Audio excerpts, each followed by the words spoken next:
الحمد للہ رب العالمین والصلاة والسلام علی سید المرسلین اما بعد فاعوذ باللہ من الشیطان الرجیم بسم اللہ الرحمن الرحیم۔ حسن اخلاق کے فضائل پر مشتمل 200 مستند احادیث کا مجموعہ مکارم الاخلاق، ترجمہ بنام حسن اخلاق، مؤلف حضرت سیدنا امام ابو قاسم سلیمان بن احمد طبرانی علیہ رحمت اللہ الوالی۔ صلو علی الحبیب صلی اللہ تعالی علی محمد۔ تلاوت قرآن مجید، ذکر اللہ کی کثرت، زبان کے قفل مدینہ، مساکین سے محبت اور ان کی ہم نشینی کے فضائل۔ نمبر 1، حضرت سیدنا ابو ذر غفاری رضی اللہ تعالی عنہ بیان کرتے ہیں کہ میں نے بارگاہ رسالت میں عرض کی، یا رسول اللہ صلی اللہ علیہ وآلہ وسلم، مجھے کوئی نصیحت فرمائیے۔ آپ صلی اللہ علیہ وآلہ وسلم نے ارشاد فرمایا، میں تمہیں خوف خدا کی نصیحت کرتا ہوں، بے شک یہ تیرے دین کی اصل ہے۔ میں نے عرض کی، اور نصیحت فرمائیے۔ ارشاد فرمایا، قرآن مجید کی تلاوت اور ذکر اللہ کثرت سے کیا کرو کہ یہ تمہارے لیے آسمانوں اور زمین میں نور ہوں گے۔ میں نے عرض کی، یا رسول اللہ صلی اللہ علیہ وآلہ وسلم، کچھ اور نصیحت ارشاد فرمائیے۔ ارشاد فرمایا، جہاد کو اپنے اوپر لازم کر لو، کیونکہ یہ میری امت کی رہبانیت ہے۔ میں نے عرض کی، یا رسول اللہ صلی اللہ علیہ وآلہ وسلم، کچھ اور نصیحت فرمائیے۔ ارشاد فرمایا، کم ہنسا کرو، کیونکہ زیادہ ہنسنا دلوں کو مردہ اور چہرے کو بے نور کر دیتا ہے۔ میں نے عرض کی، مزید نصیحت فرمائیے۔ ارشاد فرمایا، اچھی بات کے علاوہ خاموش ہی رہو، کہ خاموشی تمہارے شیطان سے ڈھال اور دینی کاموں میں تمہاری مددگار ہے۔ میں نے عرض کی، کچھ اور نصیحت فرمائیے۔ ارشاد فرمایا، دنیاوی معاملات میں اپنے سے ادنا کو دیکھو، اعلیٰ کی طرف مت دیکھو، کیونکہ یہ عمل اس سے بہتر ہے کہ تم اللہ عز و جل کی نعمت کو حقیر جاننے لگو۔ میں نے عرض کی، یا رسول اللہ صلی اللہ علیہ وآلہ وسلم، کچھ اور نصیحت فرمائیے۔ ارشاد فرمایا، مساکین سے محبت کرو اور ان کی صحبت اختیار کرو۔ میں نے عرض کی، مزید نصیحت فرمائیے۔ ارشاد فرمایا، حق بات کہو اگرچہ کڑوی ہو۔ میں نے عرض کی، کچھ اور بھی ارشاد فرمائیے۔ ارشاد فرمایا، رشتہ داروں سے تعلق جوڑو اگرچہ وہ تم سے قطع تعلقی کریں۔ میں نے عرض کی، یا رسول اللہ صلی اللہ علیہ وآلہ وسلم، اور نصیحت فرمائیے۔ ارشاد فرمایا، اللہ عز و جل کے معاملے میں کسی کی ملامت سے خوف زدہ نہ ہونا۔ میں نے عرض کی، اور نصیحت فرمائیے۔ ارشاد فرمایا، لوگوں کے لیے وہی پسند کرو جو اپنے لیے پسند کرتے ہو۔ پھر آپ صلی اللہ علیہ وآلہ وسلم نے اپنا دست مبارک میرے سینے پر مارا اور ارشاد فرمایا، اے ابو ذر، تدبیر جیسی کوئی عقل مندی نہیں، گناہوں سے بچنے جیسی کوئی پرہیزگاری نہیں، اور حسن اخلاق جیسی کوئی شرافت نہیں۔ حسن اخلاق کی فضیلت۔ نمبر 2، امیر المومنین حضرت سیدنا علی المرتضیٰ کرم اللہ تعالی وجہہ الکریم سے روایت ہے کہ حضور نبی اکرم نور مجسم شاہ بنی آدم صلی اللہ تعالی علیہ وآلہ وسلم نے ارشاد فرمایا، بے شک بندہ حسن اخلاق کے ذریعے دن میں روزہ رکھنے اور رات میں قیام کرنے والوں کے درجے کو پا لیتا ہے، اور کبھی بندے کو متکبر و سرکش لکھ دیا جاتا ہے، حالانکہ وہ اپنے گھر والوں کے علاوہ کسی کا بھی مالک نہیں ہوتا۔ نمبر 3، ام المومنین حضرت سیدتنا عائشہ صدیقہ رضی اللہ تعالی عنہا سے روایت ہے کہ حضور نبی کریم رؤوف الرحیم صلی اللہ تعالی علیہ وآلہ وسلم نے ارشاد فرمایا، بندہ حسن اخلاق کی وجہ سے تہجد گزار اور سخت گرمی میں روزے کے سبب پیاسا رہنے والے کے درجے کو پا لیتا ہے۔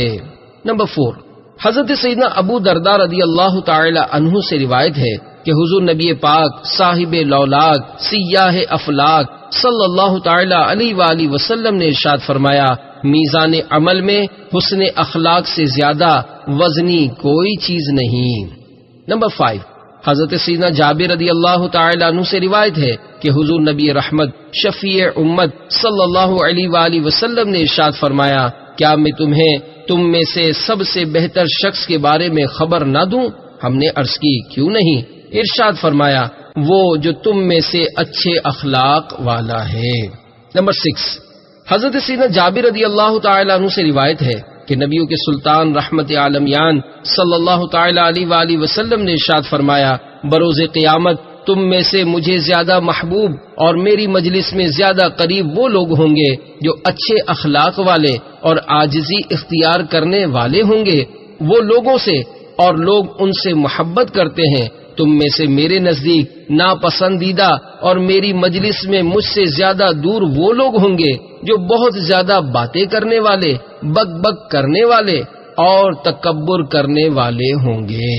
نمبر 7، حضرت سیدنا عبداللہ بن عمر رضی اللہ تعالی عنہما سے روایت ہے کہ حضور سرور عالم نور مجسم شاہ بنی آدم صلی اللہ تعالی علیہ وآلہ وسلم نے ارشاد فرمایا اللہ عز و جل ارشاد فرماتا ہے میں نے بندوں کو اپنے علم سے پیدا کیا، پس جس سے میں بھلائی کا ارادہ کرتا ہوں اسے اچھے اخلاق عطا کر دیتا ہوں، اور جس سے برائی کا ارادہ کرتا ہوں اسے برے اخلاق دے دیتا ہوں۔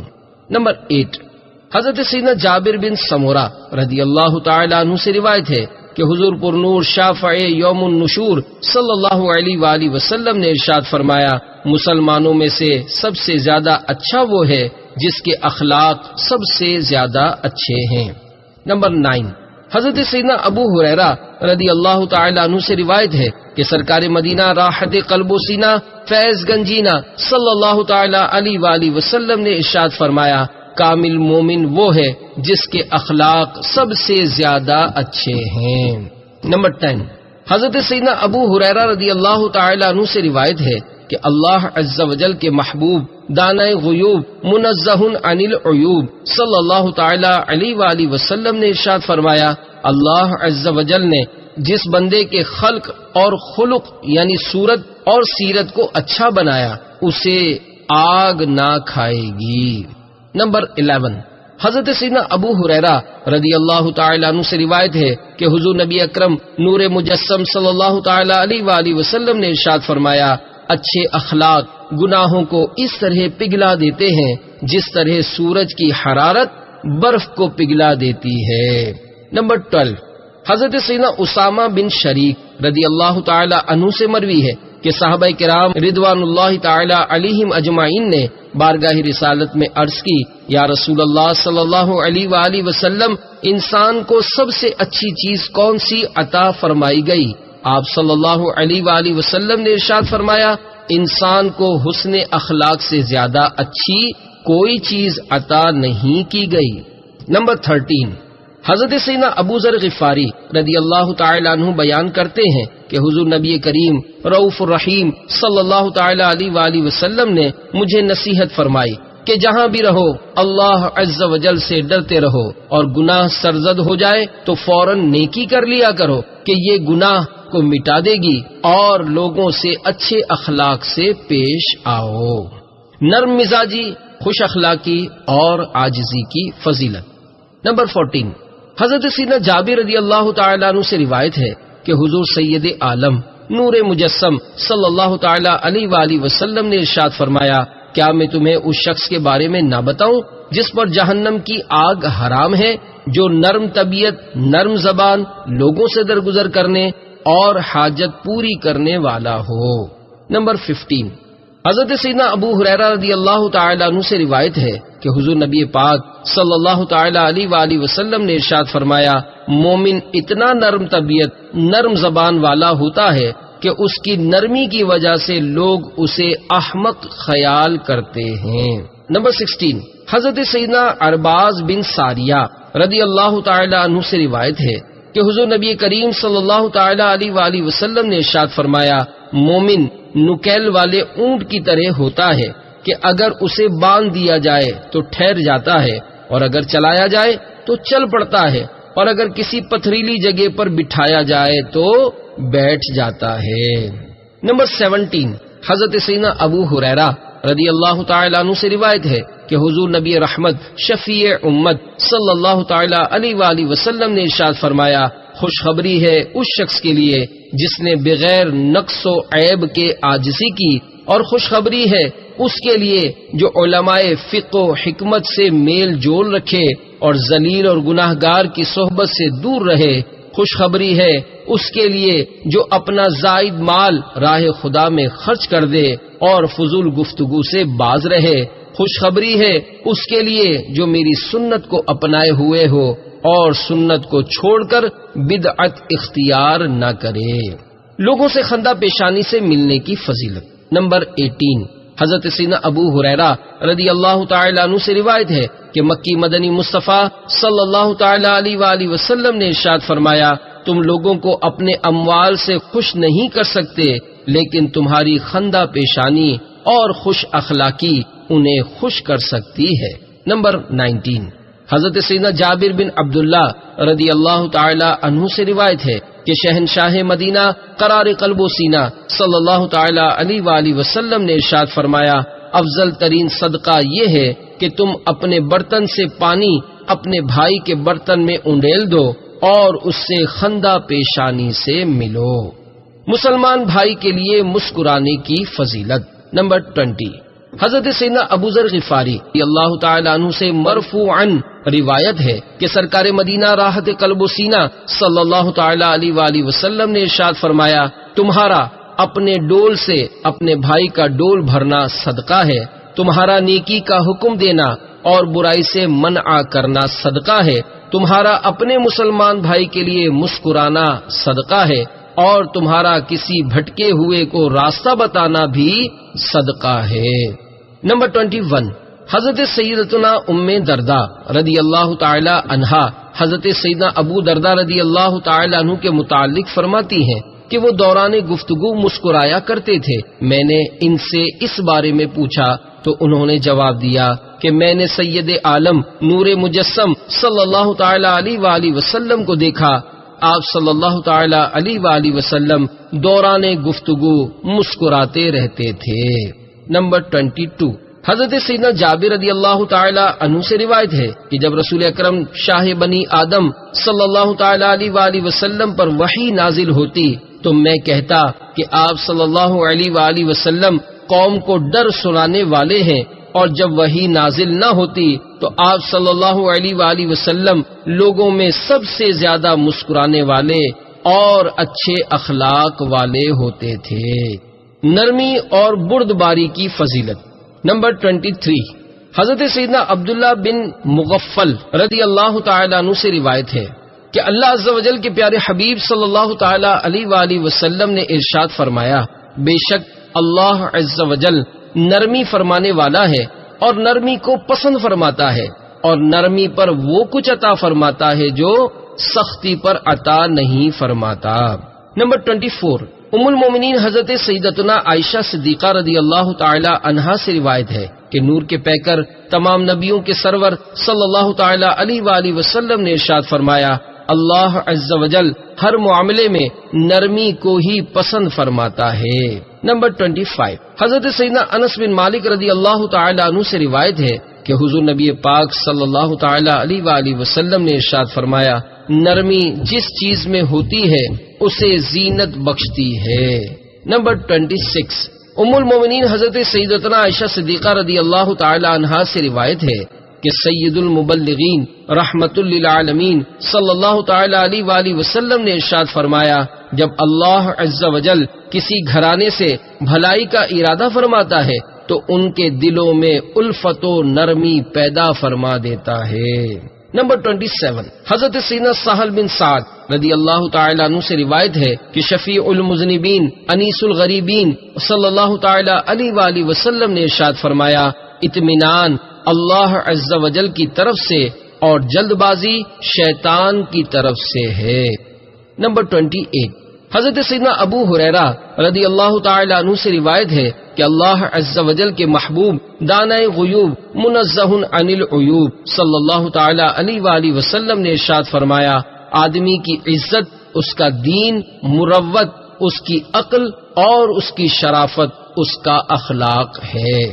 نمبر 29، حضرت سیدنا اشج عصری رضی اللہ تعالی عنہ بیان کرتے ہیں کہ حسن اخلاق کے پیکر نبیوں کے تاجور صلی اللہ تعالی علیہ وآلہ وسلم نے مجھ سے ارشاد فرمایا، تم میں 2 خصلتیں ایسی ہیں جنہیں اللہ عز و جل پسند فرماتا ہے، وہ بردباری اور اطمینان ہیں۔ میں نے عرض کی، یا رسول اللہ صلی اللہ تعالی علیہ وآلہ وسلم، کیا وہ خصلتیں میں نے خود اپنے اندر پیدا کی ہیں یا اللہ عز و جل نے مجھے ان پر فطرتاً پیدا فرمایا ہے؟ ارشاد فرمایا، نہیں، بلکہ اللہ عز و جل نے تمہاری فطرت انہی 2 خصلتوں پر رکھی ہے۔ پھر میں نے کہا، تمام تعریفیں اس رب عز و جل کے لیے ہیں جس نے میری فطرت ان 2 خصلتوں پر رکھی جن سے وہ اور اس کے رسول صلی اللہ علیہ وآلہ وسلم راضی ہیں۔ نمبر 30، حضرت سیدتنا ام سلمہ رضی اللہ تعالی عنہا سے روایت ہے کہ خاتم المرسلین رحمت للعالمین صلی اللہ تعالی علیہ وآلہ وسلم نے ارشاد فرمایا، جس میں 3 باتوں میں سے کوئی ایک بھی نہ پائی جائے تو وہ اپنے کسی بھی عمل کے ثواب کی امید نہ رکھے۔ نمبر 1، ایسا تقوی جو حرام کاموں سے روکے۔ نمبر 2، ایسا حلم جو اسے گمراہی سے روکے۔ نمبر 3، حسن اخلاق جس کے ساتھ وہ لوگوں میں زندگی گزارے۔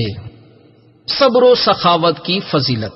نمبر 31، حضرت سیدنا جابر رضی اللہ تعالی عنہ سے روایت ہے کہ سرکار والا تبار ہم بے کسوں کے مددگار صلی اللہ تعالی علیہ وآلہ وسلم نے ارشاد فرمایا، کامل ایمان صبر اور سخاوت کا ہی نام ہے۔ نمبر 32، حضرت سیدنا عبداللہ بن عمر رضی اللہ تعالی عنہما سے روایت ہے کہ سید عالم نور مجسم صلی اللہ تعالی علیہ وآلہ وسلم نے ارشاد فرمایا، وہ مومن جو لوگوں سے میل جول رکھتا اور ان کی طرف سے پہنچنے والی تکالیف پر صبر کرتا ہے، اس مومن سے افضل ہے جو لوگوں سے میل جول نہیں رکھتا اور ان کی طرف سے پہنچنے والی تکالیف پر صبر نہیں کرتا۔ نمبر 33، حضرت سیدنا جابر بن عبداللہ رضی اللہ تعالی عنہ سے روایت ہے کہ رحمت عالم نور مجسم صلی اللہ تعالی علیہ وآلہ وسلم نے ارشاد فرمایا، جب حضرت ابراہیم علیہ الصلاۃ والسلام کو زمین و آسمان کی سیر کرائی گئی تو آپ علیہ السلام نے ایک شخص کو فسق و فجور میں مبتلا دیکھ کر اس کی ہلاکت کی دعا فرمائی تو اسے ہلاک کر دیا گیا۔ پھر ایک اور شخص کو گناہوں میں مبتلا دیکھ کر اس کے خلاف بھی دعا فرمائی تو اللہ عز و جل نے ان کی طرف وحی فرمائی کہ اے ابراہیم، بے شک جس نے میری نافرمانی کی وہ میرا ہی بندہ ہے، اور 3 باتوں میں سے کوئی ایک اسے میرے غضب سے بچا لے گی، یا تو وہ توبہ کر لے گا تو میں اس کی توبہ قبول کر لوں گا، یا وہ مجھ سے مغفرت چاہے گا تو میں اس کی مغفرت فرما دوں گا، یا پھر اس کی نسل سے ایسے لوگ پیدا ہوں گے جو میری عبادت کریں گے۔ اے ابراہیم، کیا تمہیں معلوم نہیں کہ میرے ناموں میں سے ایک نام یہ بھی ہے کہ میں صبور یعنی بہت زیادہ حلم والا ہوں۔ نمبر 34، حضرت سیدنا ابو موسیٰ اشعری رضی اللہ تعالی عنہ سے روایت ہے کہ حضور نبی مکرم نور مجسم صلی اللہ تعالی علیہ وآلہ وسلم نے ارشاد فرمایا، کسی تکلیف دہ بات کو سن کر اللہ عز و جل سے زیادہ صبر کرنے والا کوئی نہیں کہ لوگ اس کی طرف اولاد منسوب کرتے ہیں، لیکن اللہ عز و جل پھر بھی انہیں معاف فرماتا اور رزق عطا فرماتا ہے۔ نمبر 35، حضرت سیدنا ابو مسعود رضی اللہ تعالی عنہ سے مروی ہے کہ جب تم اپنے کسی مسلمان بھائی کو گناہوں میں مبتلا دیکھو تو اس کے خلاف شیطان کے مددگار نہ بن جاؤ کہ تم یوں کہو اللہ عز و جل اسے رسوا کرے، اللہ عز و جل اس کا برا کرے، بلکہ یوں کہو اللہ عز و جل اسے توبہ کی توفیق عطا فرمائے اور اس کی مغفرت فرمائے۔ غصے کے وقت خود پر قابو پانے کی فضیلت۔ نمبر 36، حضرت سیدنا ابو ہریرہ رضی اللہ تعالی عنہ سے روایت ہے کہ رسول اکرم شاہ بنی آدم صلی اللہ تعالی علیہ وآلہ وسلم نے ارشاد فرمایا، طاقتور وہ نہیں جو لوگوں کو پچھاڑ دے۔ صحابہ کرام رضوان اللہ تعالی علیہم اجمعین نے عرض کی، یا رسول اللہ صلی اللہ علیہ وآلہ وسلم، پھر طاقتور کون ہے؟ ارشاد فرمایا، وہ جو غصے کے وقت اپنے آپ کو قابو میں رکھے۔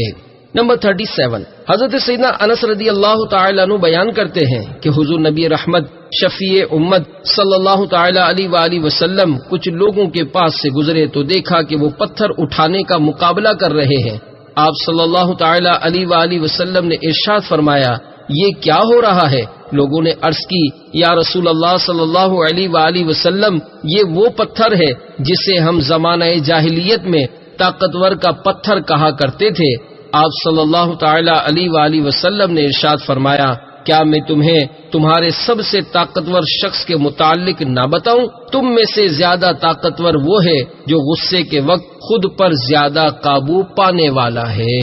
نمبر 38، حضرت سیدنا عبداللہ بن عمرو رضی اللہ تعالی عنہ سے روایت ہے کہ ایک شخص نے بارگاہ رسالت میں عرض کی یا رسول اللہ صلی اللہ تعالی علیہ وآلہ وسلم مجھے کون سی چیز غضب الہی سے بچا سکتی ہے؟ آپ صلی اللہ تعالی علیہ وآلہ وسلم نے ارشاد فرمایا غصہ مت کیا کرو۔ نمبر 39، حضرت سیدنا وہب بن منبہ رضی اللہ تعالی عنہ سے روایت ہے کہ تورات میں لکھا ہے جب تجھے غصہ آئے تو مجھے یاد کر، جب مجھے جلال آئے گا تو میں تجھے یاد رکھوں گا، اور جب تجھ پر ظلم کیا جائے تو تو صبر کر، میرا تیری مدد کرنا تیرے لیے اپنی مدد کرنے سے بہتر ہے، اپنے ہاتھ کو حرکت دے، تیرے لیے رزق کے دروازے کھل جائیں گے۔ رحم اور نرم دلی کی فضیلت۔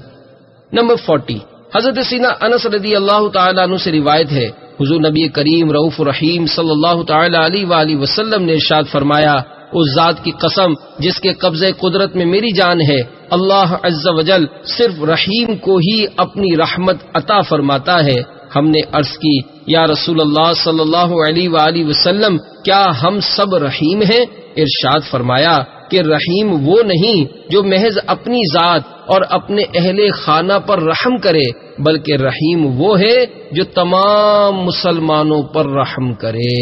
نمبر 41، امیر المومنین حضرت سیدنا ابو بکر صدیق رضی اللہ تعالی عنہ سے روایت ہے کہ سرکار مدینہ قرار قلب و سینہ صلی اللہ تعالی علیہ وآلہ وسلم نے ارشاد فرمایا کہ اللہ عز و جل ارشاد فرماتا ہے اگر تم میری رحمت چاہتے ہو تو میری مخلوق پر رحم کرو۔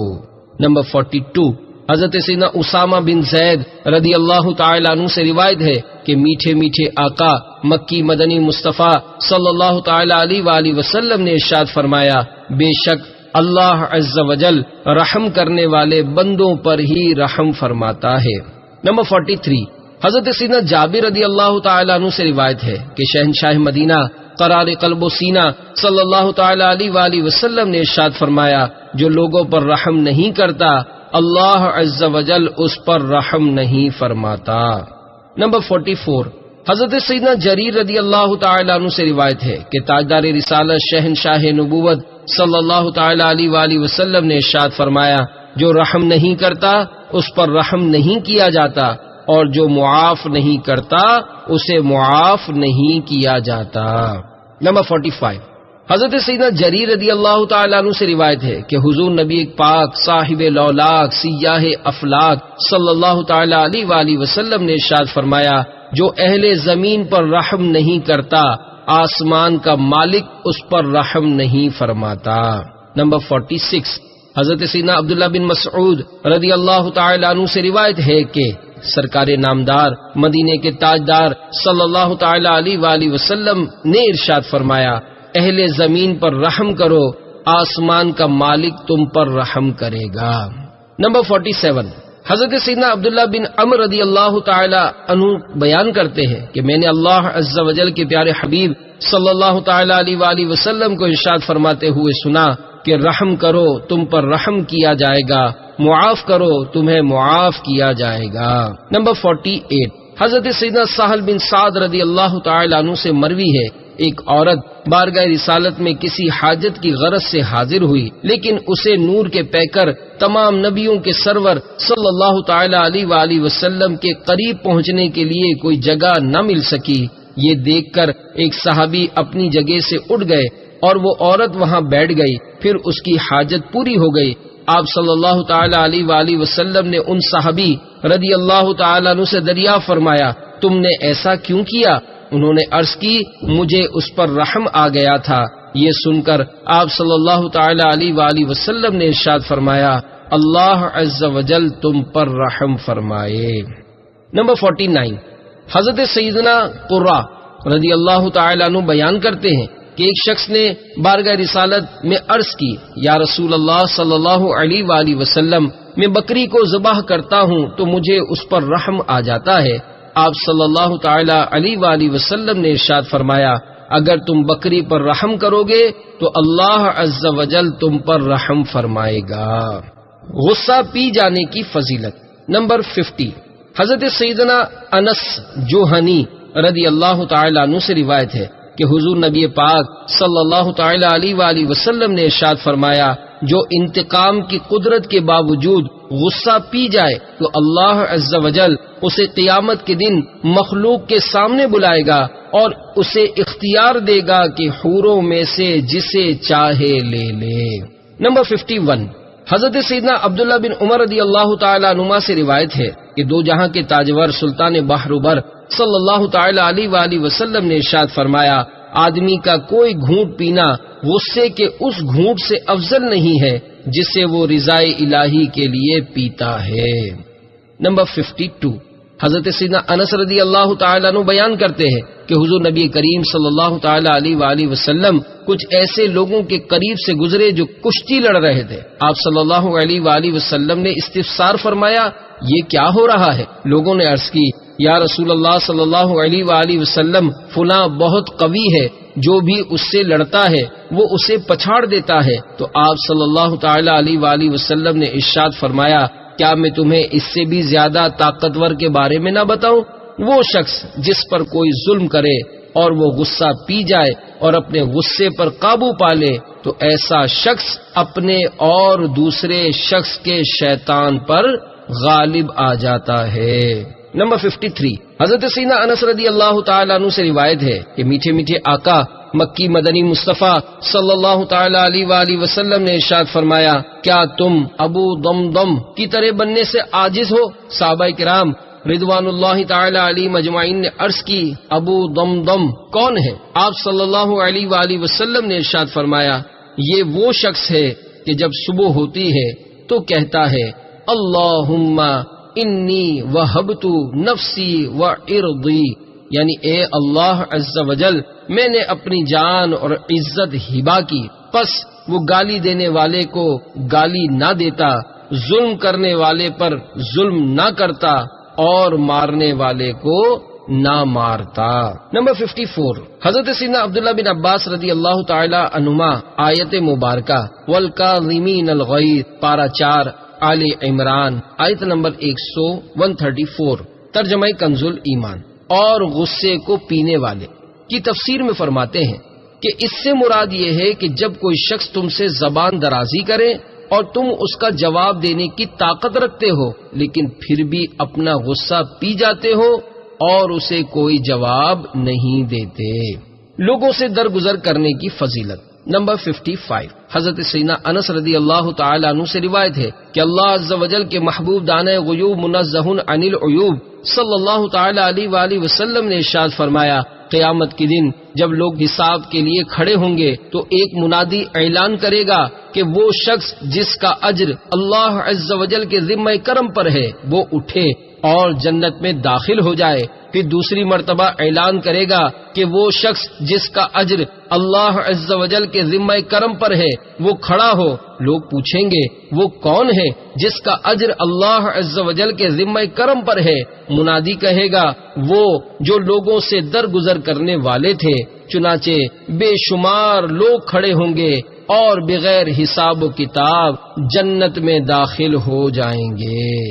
نمبر 56، حضرت سیدنا عقبہ بن عامر رضی اللہ تعالیٰ عنہ بیان کرتے ہیں کہ میں حسن اخلاق کے پیکر محبوب رب اکبر صلی اللہ تعالیٰ علیہ وآلہ وسلم سے ملا تو آپ صلی اللہ علیہ وآلہ وسلم نے میرا ہاتھ پکڑ کر ارشاد فرمایا، اے عقبہ، کیا میں تمہیں دنیا و آخرت والوں کے اچھے اخلاق کے بارے میں نہ بتاؤں؟ میں نے عرض کی، ضرور ارشاد فرمائیے۔ آپ صلی اللہ تعالیٰ علیہ وآلہ وسلم نے ارشاد فرمایا، جو تم سے قطع تعلقی کرے تم اس سے تعلق جوڑو، جو تمہیں محروم کرے تم اسے عطا کرو، اور جو تم پر ظلم کرے تم اسے معاف کر دو۔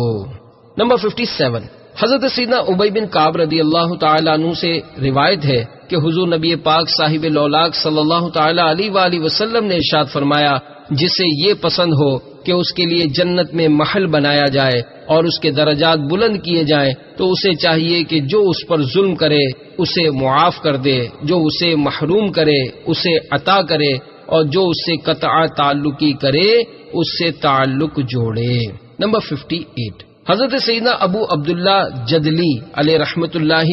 ولی بیان کرتے ہیں کہ میں نے ام المومنین حضرت سیدتنا عائشہ صدیقہ رضی اللہ تعالی عنہا سے حضور نبی کریم رؤوف رحیم صلی اللہ تعالی علیہ وآلہ وسلم کے حسن اخلاق کے متعلق پوچھا، تو انہوں نے فرمایا، آپ صلی اللہ علیہ وآلہ وسلم نہ بری بات کرنے والے، نہ برے کام کرنے والے، نہ بازاروں میں شور مچانے والے، اور نہ ہی برائی کا بدلہ برائی سے دینے والے تھے، بلکہ آپ صلی اللہ علیہ وآلہ وسلم تو معاف فرمانے والے اور درگزر فرمانے والے تھے۔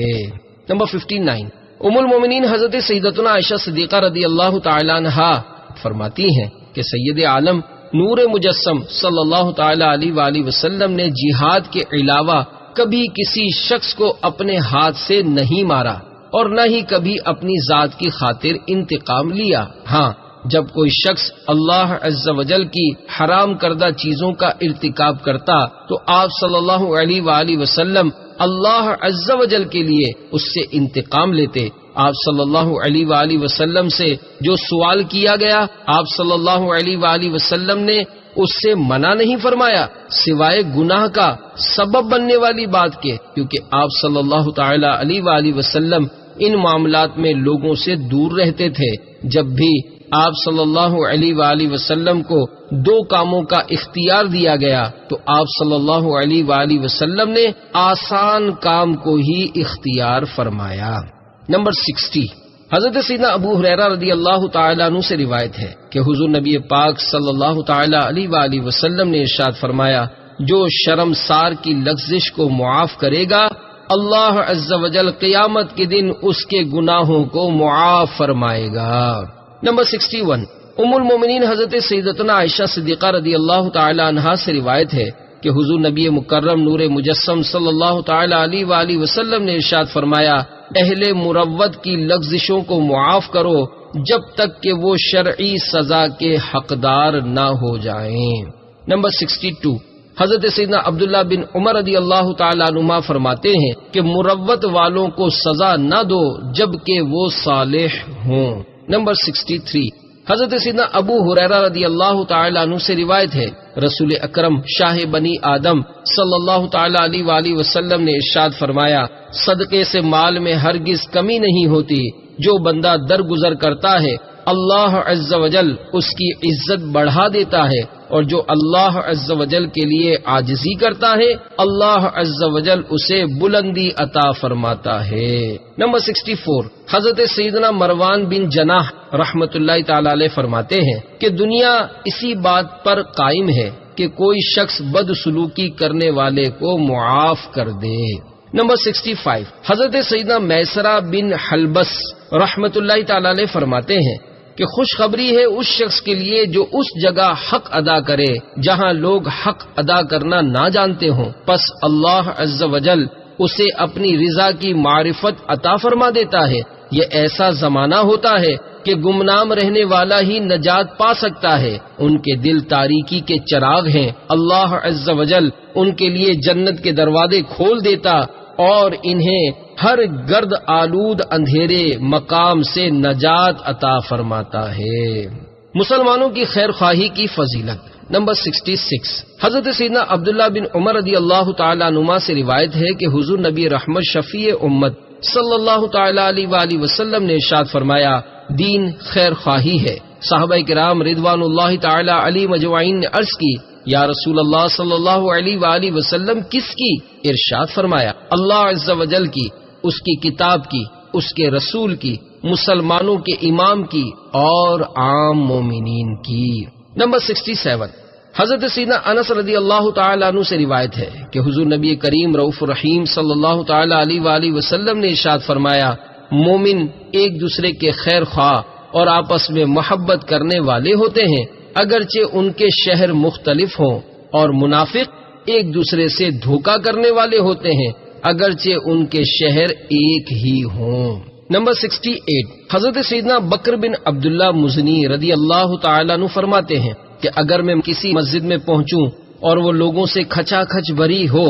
پھر مجھ سے پوچھا جائے کہ ان میں سب سے بہتر شخص کون ہے، تو میں سوال کرنے والے سے پوچھوں گا، کیا تم ان میں سب سے زیادہ خیر خواہی کرنے والے کو پہچانتے ہو؟ اگر وہ اس کو پہچانتا ہوگا تو میں کہوں گا کہ یہی سب سے بہتر ہے، اور میں یہ بھی جانتا ہوں کہ انہیں دھوکہ دینے والا سب سے بدترین شخص ہے۔ مجھے ان کے بہترین شخص پر شر میں مبتلا ہو جانے کا خوف ہے، اور ان کے برے شخص کے نیک ہو جانے کی امید بھی ہے۔ نمبر 69، حضرت سیدنا انس رضی اللہ تعالیٰ عنہ سے روایت ہے کہ سرکار مدینہ قرار قلب و سینہ صلی اللہ تعالیٰ علیہ وآلہ وسلم نے ارشاد فرمایا، تم میں سے کوئی بھی اس وقت تک کامل مومن نہیں ہو سکتا جب تک کہ وہ اپنے مسلمان بھائی کے لیے بھی وہی پسند نہ کرے جو اپنے لیے پسند کرتا ہے۔ نمبر 70،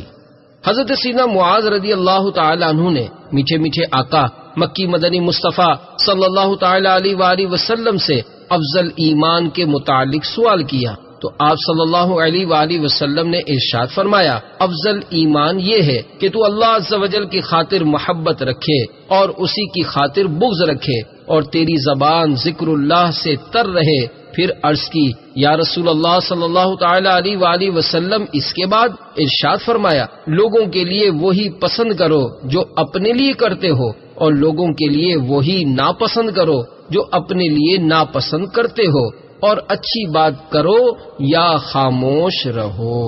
دل کی پاکیزگی اور مسلمانوں کے کینے سے بچنے کی فضیلت۔ نمبر 71، حضرت سیدنا ابو سعید خدری رضی اللہ تعالی عنہ سے روایت ہے کہ شہنشاہ مدینہ قرار قلب و سینہ صلی اللہ تعالی علیہ وآلہ وسلم نے ارشاد فرمایا، میری امت کے ابدال جنت میں محض اپنے اعمال کی بنا پر داخل نہ ہوں گے، بلکہ وہ اللہ عز و جل کی رحمت، نفس کی سخاوت، دل کی پاکیزگی اور تمام مسلمانوں پر رحیم ہونے کی وجہ سے جنت میں داخل ہوں گے۔ نمبر 72، حضرت سیدنا انس بن مالک رضی اللہ تعالیٰ عنہ بیان کرتے ہیں کہ ہم بارگاہ رسالت میں حاضر تھے کہ تاجدار رسالت شہنشاہ نبوت صلی اللہ تعالیٰ علیہ وآلہ وسلم نے ارشاد فرمایا، اس راستے سے تمہارے پاس ایک جنتی شخص آئے گا۔ اتنے میں ایک انصاری صحابی آئے جن کی داڑھی سے وضو کا پانی ٹپک رہا تھا۔ انہوں نے اپنے جوتے بائیں ہاتھ میں پکڑے ہوئے تھے، پھر انہوں نے سلام کیا۔ دوسرے دن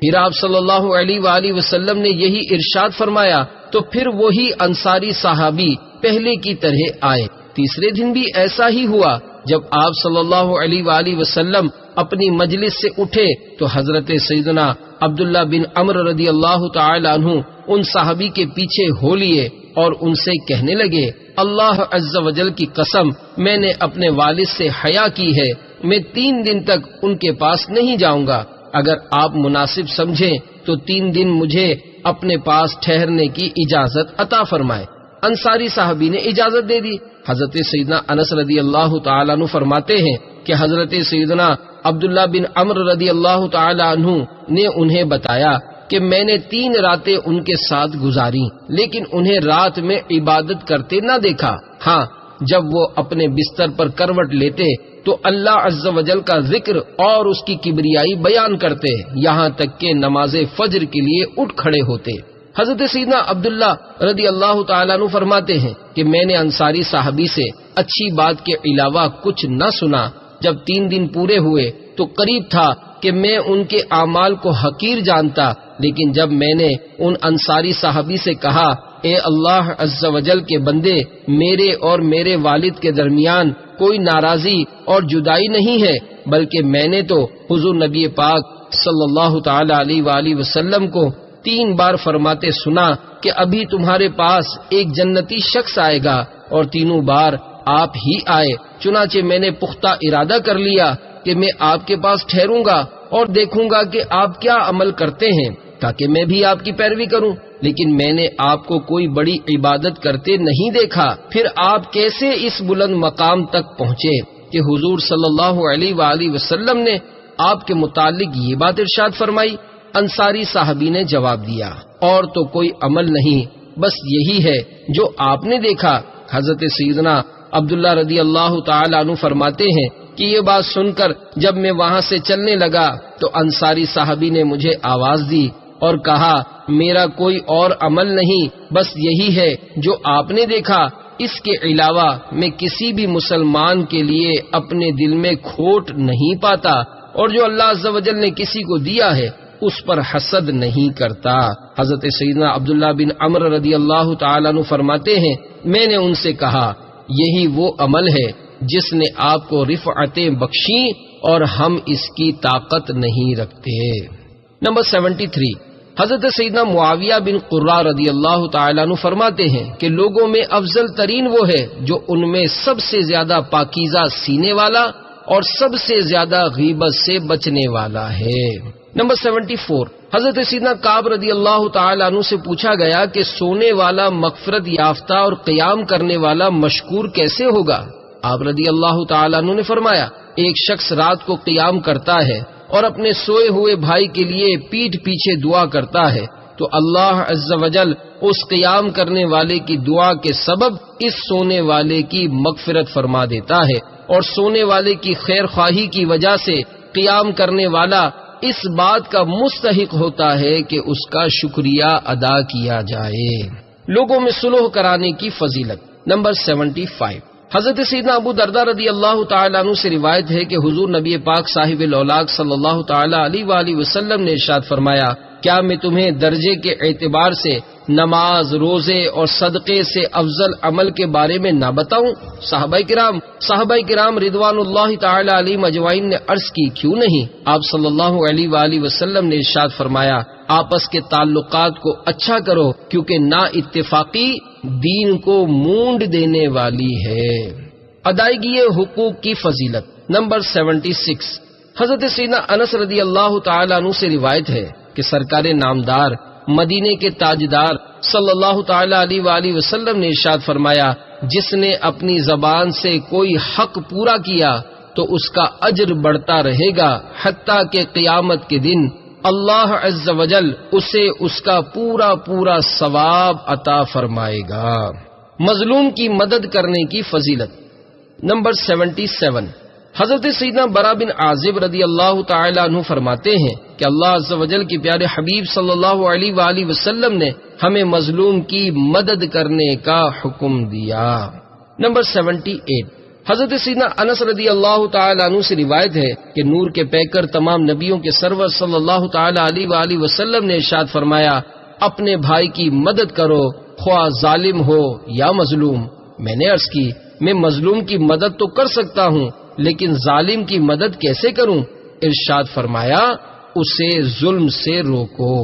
ظالم کو ظلم سے روکنے کا بیان۔ نمبر 79، حضرت سیدنا قیس بن ابی حازم رضی اللہ تعالیٰ عنہ بیان کرتے ہیں کہ میں نے امیر المومنین حضرت سیدنا ابو بکر صدیق رضی اللہ تعالیٰ عنہ کو یہ فرماتے ہوئے سنا کہ اے لوگو، تم یہ آیت مبارکہ پڑھتے ہو، یا ایھا الذین آمنوا علیکم انفسکم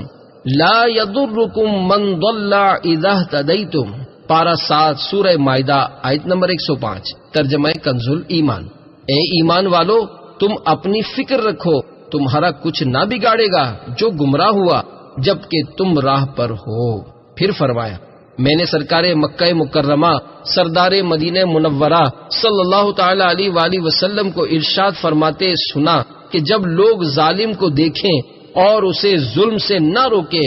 تو قریب ہے کہ اللہ عز و جل ان سب پر عذاب بھیجے۔ نمبر 80، حضرت سیدنا عبداللہ بن عمرو رضی اللہ تعالیٰ عنہ سے روایت ہے کہ دو جہاں کے تاجور سلطان بحر و بر صلی اللہ تعالیٰ علیہ وآلہ وسلم نے ارشاد فرمایا، جب تم دیکھو کہ میری امت ظالم کی تعظیم کر رہی ہے تو تمہارا ظالم کو ظالم کہنا تمہیں ان سے جدا کر دے گا۔ نادان کو روکنے کا بیان۔ نمبر 81، حضرت سیدنا نعمان بن بشیر رضی اللہ تعالیٰ عنہ سے روایت ہے کہ سید المبلغین رحمت للعالمین صلی اللہ تعالی علیہ وآلہ وسلم نے ارشاد فرمایا، اپنے نادانوں کو روکے رکھو۔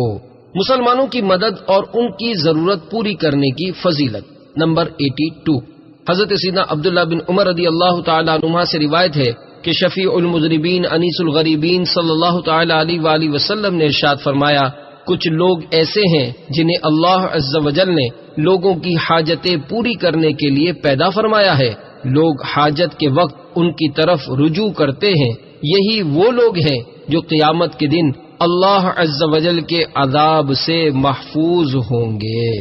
نمبر 83، حضرت سیدنا سہل بن سعد رضی اللہ تعالیٰ عنہ سے روایت ہے کہ اللہ عز و جل کے محبوب دانۂ غیوب منزہ عن العیوب صلی اللہ تعالیٰ علیہ وآلہ وسلم نے ارشاد فرمایا، خیر اور شر کے خزانے اللہ عز و جل کے پاس ہیں اور ان کی چابیاں انسان ہیں۔ اس شخص کے لیے خوشخبری ہے جسے اللہ عز و جل نے خیر کی چابی اور شر کے لیے تالا بنایا، اور ہلاکت ہے اس کے لیے جسے شر کی چابی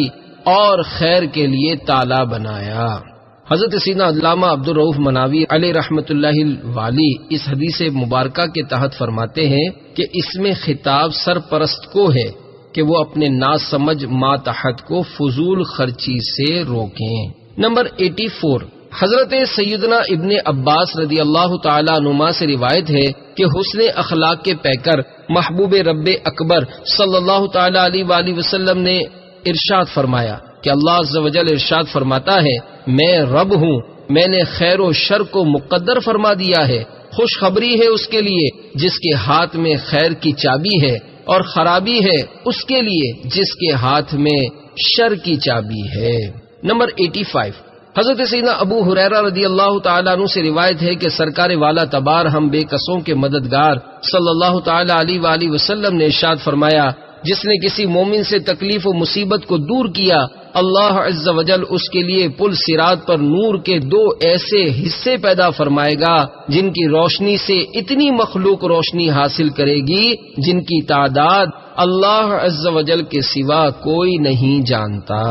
نمبر 86، حضرت سیدنا ابو ہریرہ رضی اللہ تعالی عنہ سے روایت ہے کہ سید عالم نور مجسم صلی اللہ تعالی علیہ وآلہ وسلم نے ارشاد فرمایا، جو شخص کسی مسلمان کی دنیاوی مصیبت دور کرے گا، اللہ عز و جل قیامت میں اس کی مصیبت دور فرمائے گا، اور جو کسی مسلمان کے عیب چھپائے گا، اللہ عز و جل دنیا و آخرت میں اس کے عیوب چھپائے گا، اور اللہ عز و جل اس وقت تک بندے کی مدد کرتا رہتا ہے جب تک وہ اپنے مسلمان بھائی کی مدد کرتا رہتا ہے۔ نمبر 87، حضرت سیدنا انس بن مالک رضی اللہ تعالی عنہ سے روایت ہے کہ حضور نبی پاک صلی اللہ تعالی علیہ وآلہ وسلم نے ارشاد فرمایا،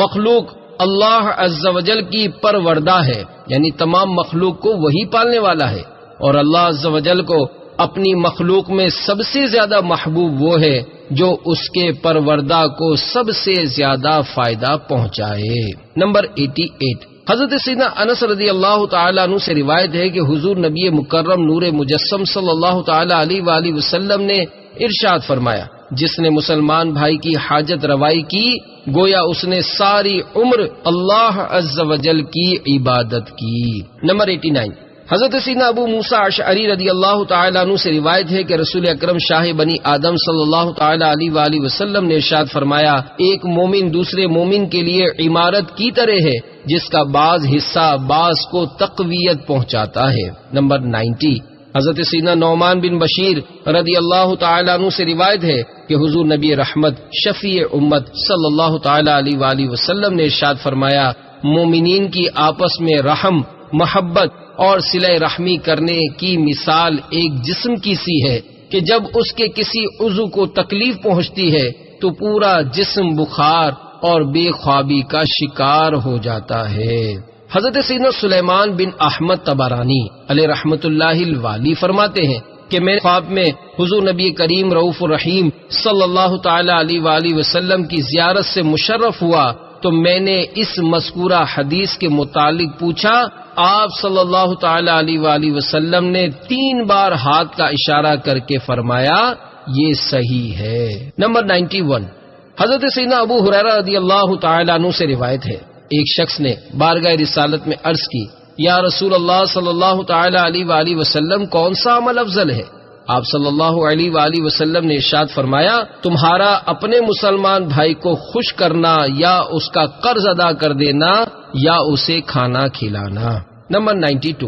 حضرت سیدنا ابو ہریرہ رضی اللہ تعالیٰ عنہ سے روایت ہے کہ سرکار مدینہ قرار قلب و سینہ صلی اللہ تعالیٰ علیہ وآلہ وسلم نے ارشاد فرمایا، مومن مومن کا آئینہ ہے، مومن مومن کا بھائی ہے، جہاں بھی ملے اسے نقصان سے بچاتا اور پیٹھ پیچھے اس کی حفاظت کرتا ہے۔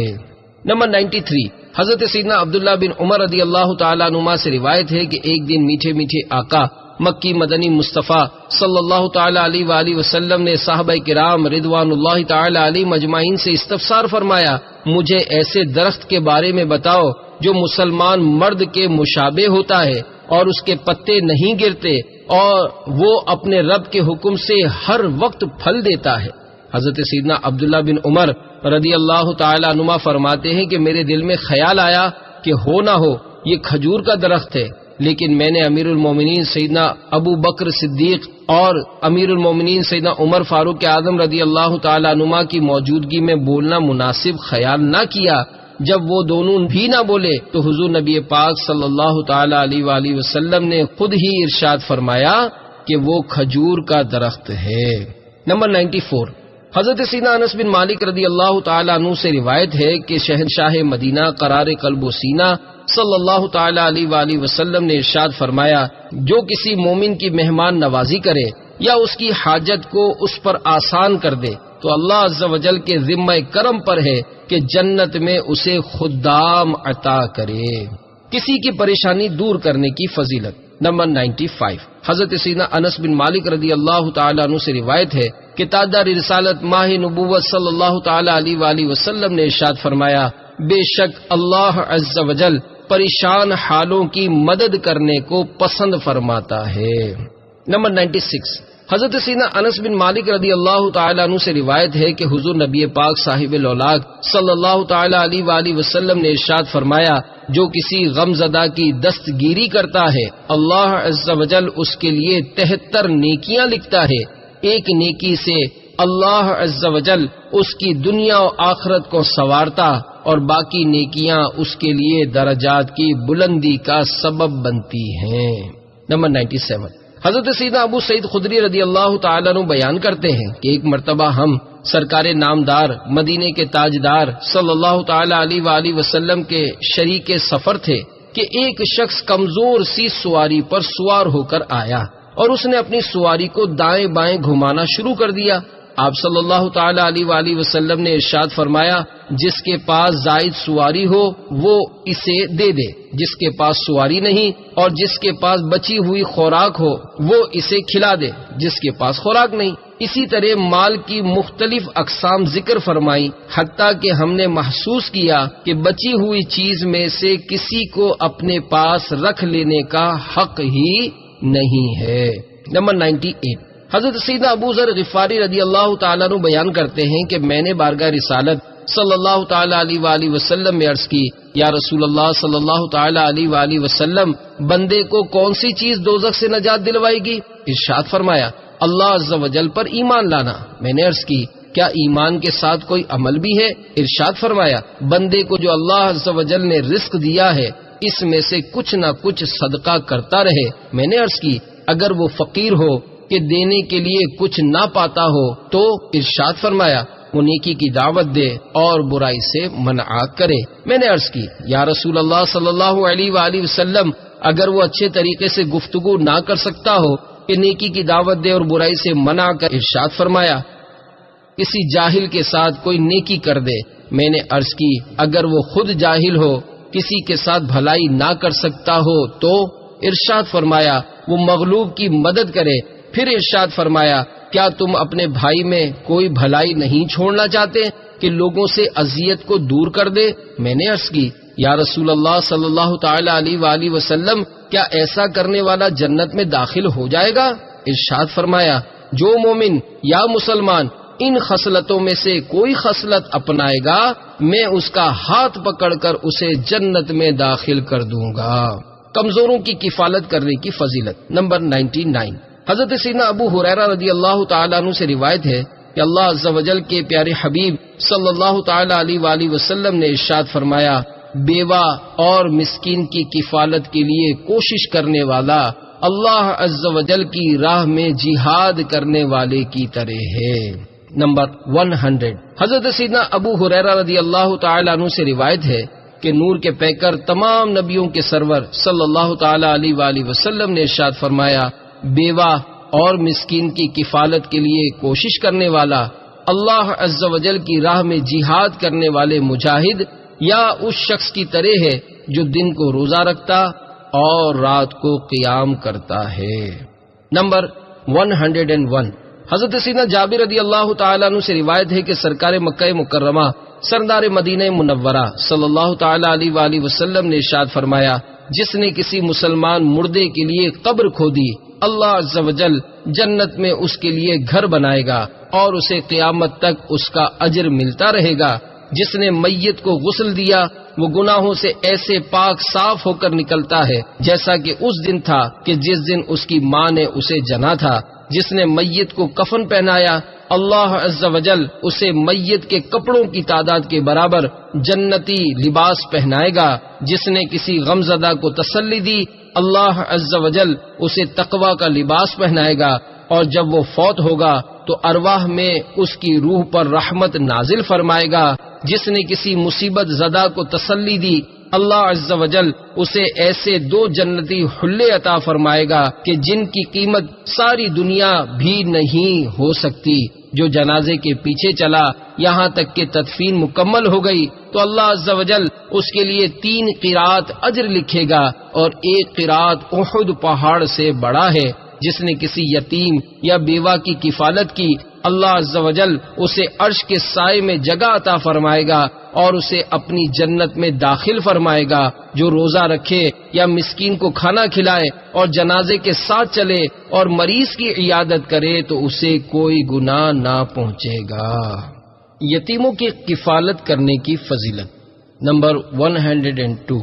حضرت سیدنا سفیان بن عیینہ رحمۃ اللہ تعالی علیہ سے مروی ہے کہ 2 جہاں کے تاجور سلطان بحر صلی اللہ تعالی علیہ وآلہ وسلم نے ارشاد فرمایا، میں اور یتیم کی کفالت کرنے والا، خواہ وہ یتیم رشتہ دار ہو یا اجنبی، جنت میں ایسے ہوں گے۔ اس کے بعد حضرت سیدنا سفیان بن عیینہ رحمۃ اللہ تعالی علیہ نے اپنے ہاتھ کی انگلیوں سے اشارہ کیا۔ نمبر 103، حضرت سیدنا ابو ہریرہ رضی اللہ تعالی عنہ سے روایت ہے کہ سید المبلغین رحمت للعالمین صلی اللہ تعالی علیہ وآلہ وسلم نے ارشاد فرمایا، مسلمانوں کے گھروں میں سب سے اچھا گھر وہ ہے جس میں یتیم کے ساتھ اچھا سلوک کیا جاتا ہے، اور مسلمانوں کے گھروں میں سے بدترین گھر وہ ہے جس میں یتیم کے ساتھ بدسلوکی کی جاتی ہے۔ پھر آپ صلی اللہ تعالی علیہ وآلہ وسلم نے ارشاد فرمایا،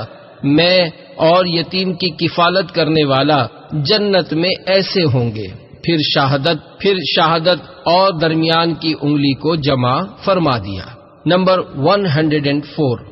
حضرت سیدنا ابو موسیٰ اشعری رضی اللہ تعالی عنہ سے روایت ہے کہ شفیع المذنبین انیس الغریبین صلی اللہ تعالی علیہ وآلہ وسلم نے ارشاد فرمایا، جس دسترخوان پر یتیم ہو شیطان اس دسترخوان کے قریب نہیں جاتا۔ نمبر 105، حضرت سیدنا ابو ہریرہ رضی اللہ تعالی عنہ سے روایت ہے کہ اللہ عز و جل کے محبوب دانائے غیوب منزہ عن العیوب صلی اللہ تعالی علیہ وآلہ وسلم نے ارشاد فرمایا، اس ذات کی قسم جس نے مجھے حق کے ساتھ مبعوث فرمایا، اللہ عز و جل قیامت کے دن اس شخص کو عذاب نہ دے گا جس نے یتیم پر رحم کیا اور اس کے ساتھ نرمی سے پیش آیا اور اس کی یتیمی اور ضعیفی پر رحم کیا، اور اللہ عز و جل نے اپنے فضل سے اسے جو وافر مال عطا فرمایا اس کے سبب اپنے پڑوسی پر تکبر نہ کیا۔ نمبر 106، حضرت سیدنا ابو امامہ رضی اللہ تعالی عنہ سے روایت ہے کہ حسن اخلاق کے پیکر محبوب رب اکبر صلی اللہ تعالی علیہ وآلہ وسلم نے ارشاد فرمایا، جو کسی یتیم کے سر پر ہاتھ پھیرتا ہے اللہ عز و جل اسے ہر بال کے بدلے 1 نیکی عطا فرماتا ہے، اور جس کی کفالت میں یتیم لڑکا یا لڑکی ہو، خواہ وہ یتیم رشتہ دار ہو یا اجنبی، تو میں اور وہ جنت میں اس طرح ہوں گے۔ پھر آپ صلی اللہ تعالی علیہ وآلہ وسلم نے انگوٹھے اور شہادت کی انگلی کو ملا دیا۔ نمبر 107، حضرت سیدنا ابو ہریرہ رضی اللہ تعالیٰ عنہ سے روایت ہے کہ ایک شخص نے بارگاہ رسالت میں دل کی سختی کی شکایت کی تو آپ صلی اللہ تعالیٰ علیہ وآلہ وسلم نے ارشاد فرمایا، اگر تم اپنے دل کو نرم کرنا چاہتے ہو تو مسکینوں کو کھانا کھلاؤ اور یتیموں کے سروں پر شفقت سے ہاتھ پھیرو۔ نمبر 108، حضرت سیدنا مالک بن عمرو قشیری رضی اللہ تعالی عنہ سے مروی ہے، خاتم المرسلین رحمت للعالمین صلی اللہ تعالی علیہ وآلہ وسلم نے ارشاد فرمایا، جو کسی مسلمان یتیم کی کفالت کرے یہاں تک کہ وہ یتیم اس سے بے نیاز ہو جائے تو اللہ عز و جل یقیناً اس کے لیے جنت واجب فرما دیتا ہے۔ نمبر 109، حضرت سیدنا جبر انصاری علیہ رحمت اللہ القوی اپنے والد سے روایت کرتے ہیں، ایک لڑکے نے سرکار والا تبار ہم بے کسوں کے مددگار صلی اللہ تعالی علیہ وآلہ وسلم کو مسجد میں دیکھا تو عرض کی، یا رسول اللہ صلی اللہ تعالی علیہ وآلہ وسلم آپ پر سلام ہو، میں ایک یتیم مسکین لڑکا ہوں اور میری غریب و محتاج والدہ ہے، جو کچھ اللہ عز و جل نے آپ صلی اللہ علیہ وآلہ وسلم کو عطا فرمایا ہے اس میں سے تھوڑا سا ہمیں بھی عطا فرمائیے، اللہ عز و جل آپ کی رضا چاہتا ہے یہاں تک کہ آپ راضی ہو جائے۔ حضور نبی پاک صلی اللہ تعالی علیہ وآلہ وسلم نے ارشاد فرمایا، اے لڑکے اپنی بات دہراؤ، تمہاری زبان پر تو فرشتہ بولتا ہے۔ اس نے اپنے کلام کو دہرایا، پھر آپ صلی اللہ تعالی علیہ وآلہ وسلم نے ارشاد فرمایا، جو کچھ آل رسول کے گھر میں ہے لے آؤ۔ چنانچہ ایک لب یعنی اناج وغیرہ کا پیش کیا گیا جو ایک مٹھی سے زیادہ اور 2 سے کم تھا۔ آپ صلی اللہ تعالی علیہ وآلہ وسلم نے ارشاد فرمایا، اے لڑکے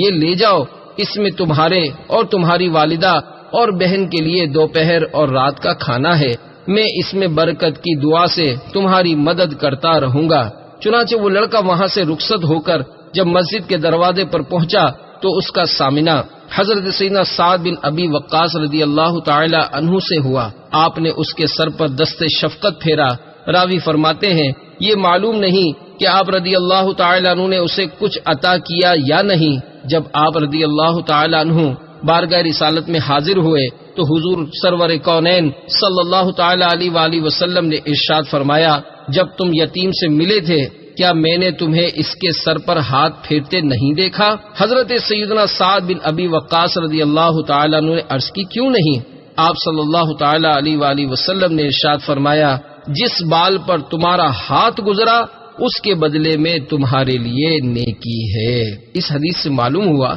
کہ یتیم کے سر پر ہاتھ پھیرنا مستحب ہے۔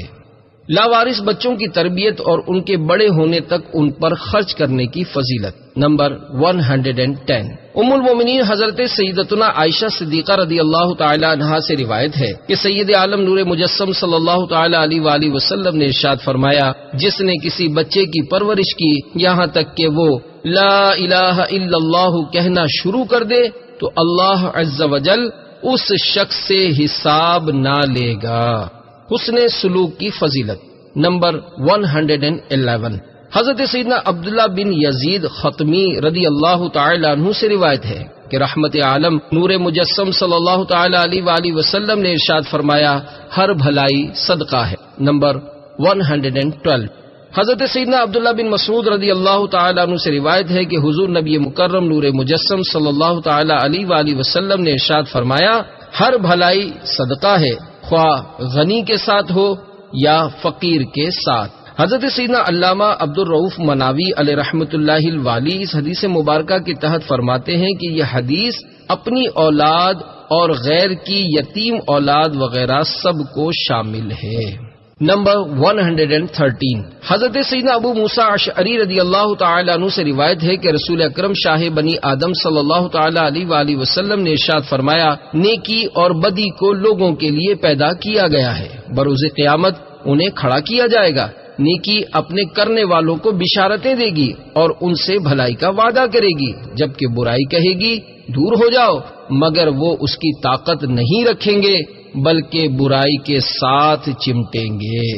نمبر 114، حضرت سیدنا ابو ہریرہ رضی اللہ تعالی عنہ سے روایت ہے کہ حضور نبی رحمت شفیع امت صلی اللہ تعالی علیہ وآلہ وسلم نے ارشاد فرمایا، دنیا میں نیکی کرنے والے آخرت میں بھی نیکی والے ہوں گے اور دنیا میں برائی کرنے والے آخرت میں بھی برائی والے ہوں گے۔ نمبر 115، حضرت سیدنا ابو ہریرہ رضی اللہ تعالیٰ عنہ سے روایت ہے کہ حضور نبی کریم رؤوف الرحیم صلی اللہ تعالیٰ علیہ وآلہ وسلم نے ارشاد فرمایا، تمہیں معلوم ہے شیر دھاڑتے وقت کیا کہتا ہے؟ صحابہ کرام رضوان اللہ تعالیٰ علیہ مجمعین نے عرض کی، اللہ عز و جل اور اس کے رسول صلی اللہ تعالیٰ علیہ وآلہ وسلم بہتر جانتے ہیں۔ آپ صلی اللہ تعالیٰ علیہ وآلہ وسلم نے ارشاد فرمایا، شیر کہتا ہے، اے اللہ عز و جل مجھے کسی نیک شخص پر مسلط نہ فرمانا۔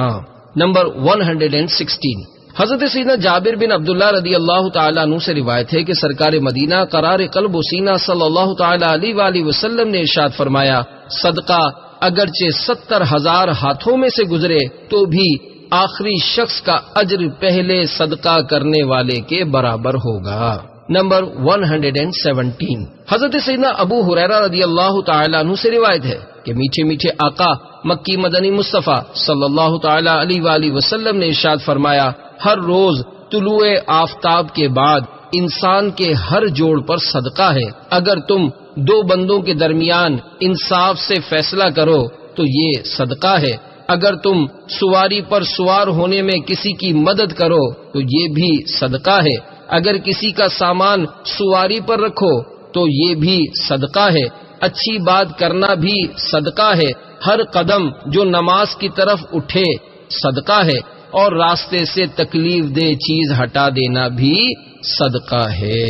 نمبر 118، حضرت سیدنا ابی بن کعب رضی اللہ تعالیٰ عنہ فرماتے ہیں کہ شہنشاہ مدینہ قرار قلب و سینہ صلی اللہ تعالیٰ علیہ وآلہ وسلم میرے قریب سے گزرے، میرے ساتھ ایک شخص تھا، آپ صلی اللہ تعالیٰ علیہ وآلہ وسلم نے دریافت فرمایا، اے ابی یہ کون ہے؟ میں نے عرض کی، یہ میرا مقروض ہے، میں اس سے قرض کا تقاضا کر رہا ہوں۔ آپ صلی اللہ تعالیٰ علیہ وآلہ وسلم نے ارشاد فرمایا، اے ابی اس سے اچھا سلوک کرو۔ یہ فرمانے کے بعد آپ صلی اللہ تعالیٰ علیہ وآلہ وسلم اپنے کسی کام سے تشریف لے گئے، جب دوبارہ میرے پاس سے گزرے تو وہ شخص میرے ساتھ نہ تھا۔ استفسار فرمایا، اے ابی تم نے اپنے مقروض بھائی کے ساتھ کیا سلوک کیا؟ میں نے عرض کی، یا رسول اللہ صلی اللہ تعالیٰ علیہ وآلہ وسلم وہ قرض ادا نہیں کر سکتا تھا، چنانچہ میں نے اپنے مال کا 1/3 حصہ اللہ عز و جل کی خاطر، 1/3 آپ صلی اللہ تعالیٰ علیہ وآلہ وسلم کی خاطر اور باقی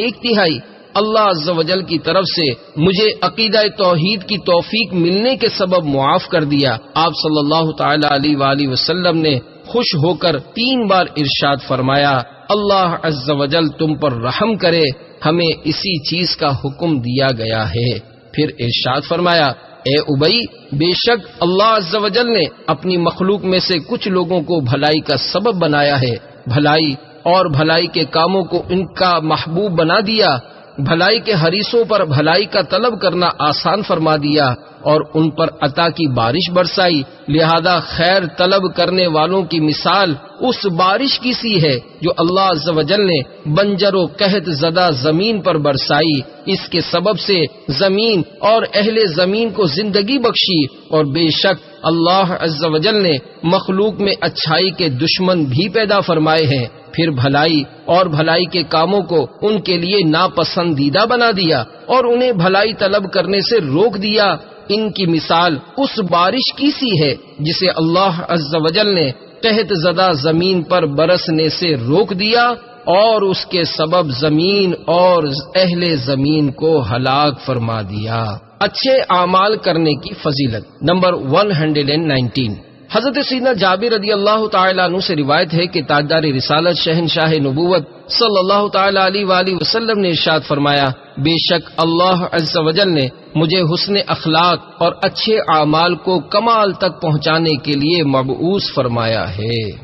نمبر 120، حضرت سیدنا جابر رضی اللہ تعالیٰ عنہ سے روایت ہے کہ حضور نبی پاک صاحب لولاک صلی اللہ تعالیٰ علیہ وآلہ وسلم نے ارشاد فرمایا، بے شک اللہ عز و جل اچھے اور اعلیٰ کاموں کو پسند اور برے کاموں کو ناپسند فرماتا ہے۔ نمبر 121، حضرت سیدنا عثمان بن عفان رضی اللہ تعالیٰ عنہ سے روایت ہے کہ سرکار نامدار مدینے کے تاجدار صلی اللہ تعالیٰ علیہ وآلہ وسلم نے ارشاد فرمایا، اللہ عز و جل کے لیے 117 اخلاق ہیں. جو بندہ ان میں سے کسی ایک کو اپنائے گا اللہ عز و جل اسے ضرور جنت میں داخل فرمائے گا. نمبر 122 حضرت سیدنا ابو سعید خدری رضی اللہ تعالی عنہ سے روایت ہے کہ اللہ عز و جل کے پیارے حبیب صلی اللہ تعالی علیہ وآلہ وسلم نے ارشاد فرمایا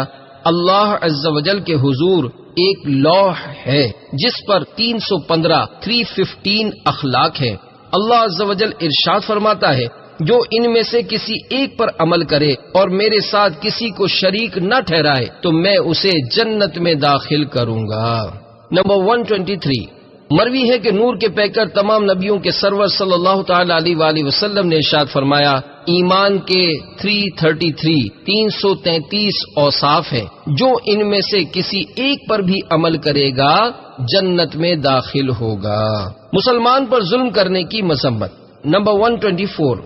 حضرت سیدنا عقبہ بن عامر رضی اللہ تعالی عنہ سے روایت ہے کہ سرکار مکہ مکرمہ سردار مدینہ منورہ صلی اللہ تعالی علیہ وآلہ وسلم نے ارشاد فرمایا جب تم دیکھو کہ اللہ عز و جل کسی بندے کو گناہوں کے باوجود نعمتیں عطا فرما رہا ہے تو یہ اللہ عز و جل کی طرف سے اس کے لیے ڈھیل یعنی مہلت ہے. پھر آپ صلی اللہ تعالی علیہ وآلہ وسلم نے یہ آیات مبارکہ تلاوت فرمائی. فَلَمَّا نَسُوا مَا ذُكِّرُوا بِهِ فَتَحْنَا عَلَيْهِمْ أَبْوَابَ كُلِّ شَيْءٍ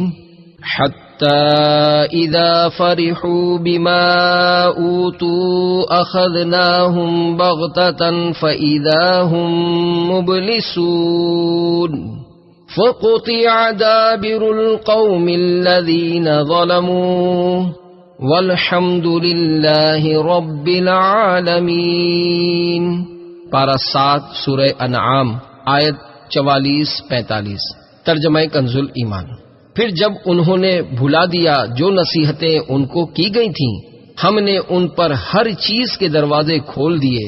یہاں تک کہ جب خوش ہوئے اس پر جو انہیں ملا تو ہم نے اچانک انہیں پکڑ لیا. اب وہ آس ٹوٹے رہ گئے تو جڑ کاٹ دی گئی ظالموں کی اور سب خوبیوں سراہا اللہ رب سارے جہاں کا. نمبر 125 حضرت سیدنا عمار بن یاسر رضی اللہ تعالیٰ عنہ فرماتے ہیں کہ اللہ عز و جل کی رحمت سے مایوس ہونا اس کی مدد سے نا امید ہونا اور اس کی خفیہ تدبیر سے بے خوف ہونا بڑے کبیرہ گناہوں میں سے ہے. 126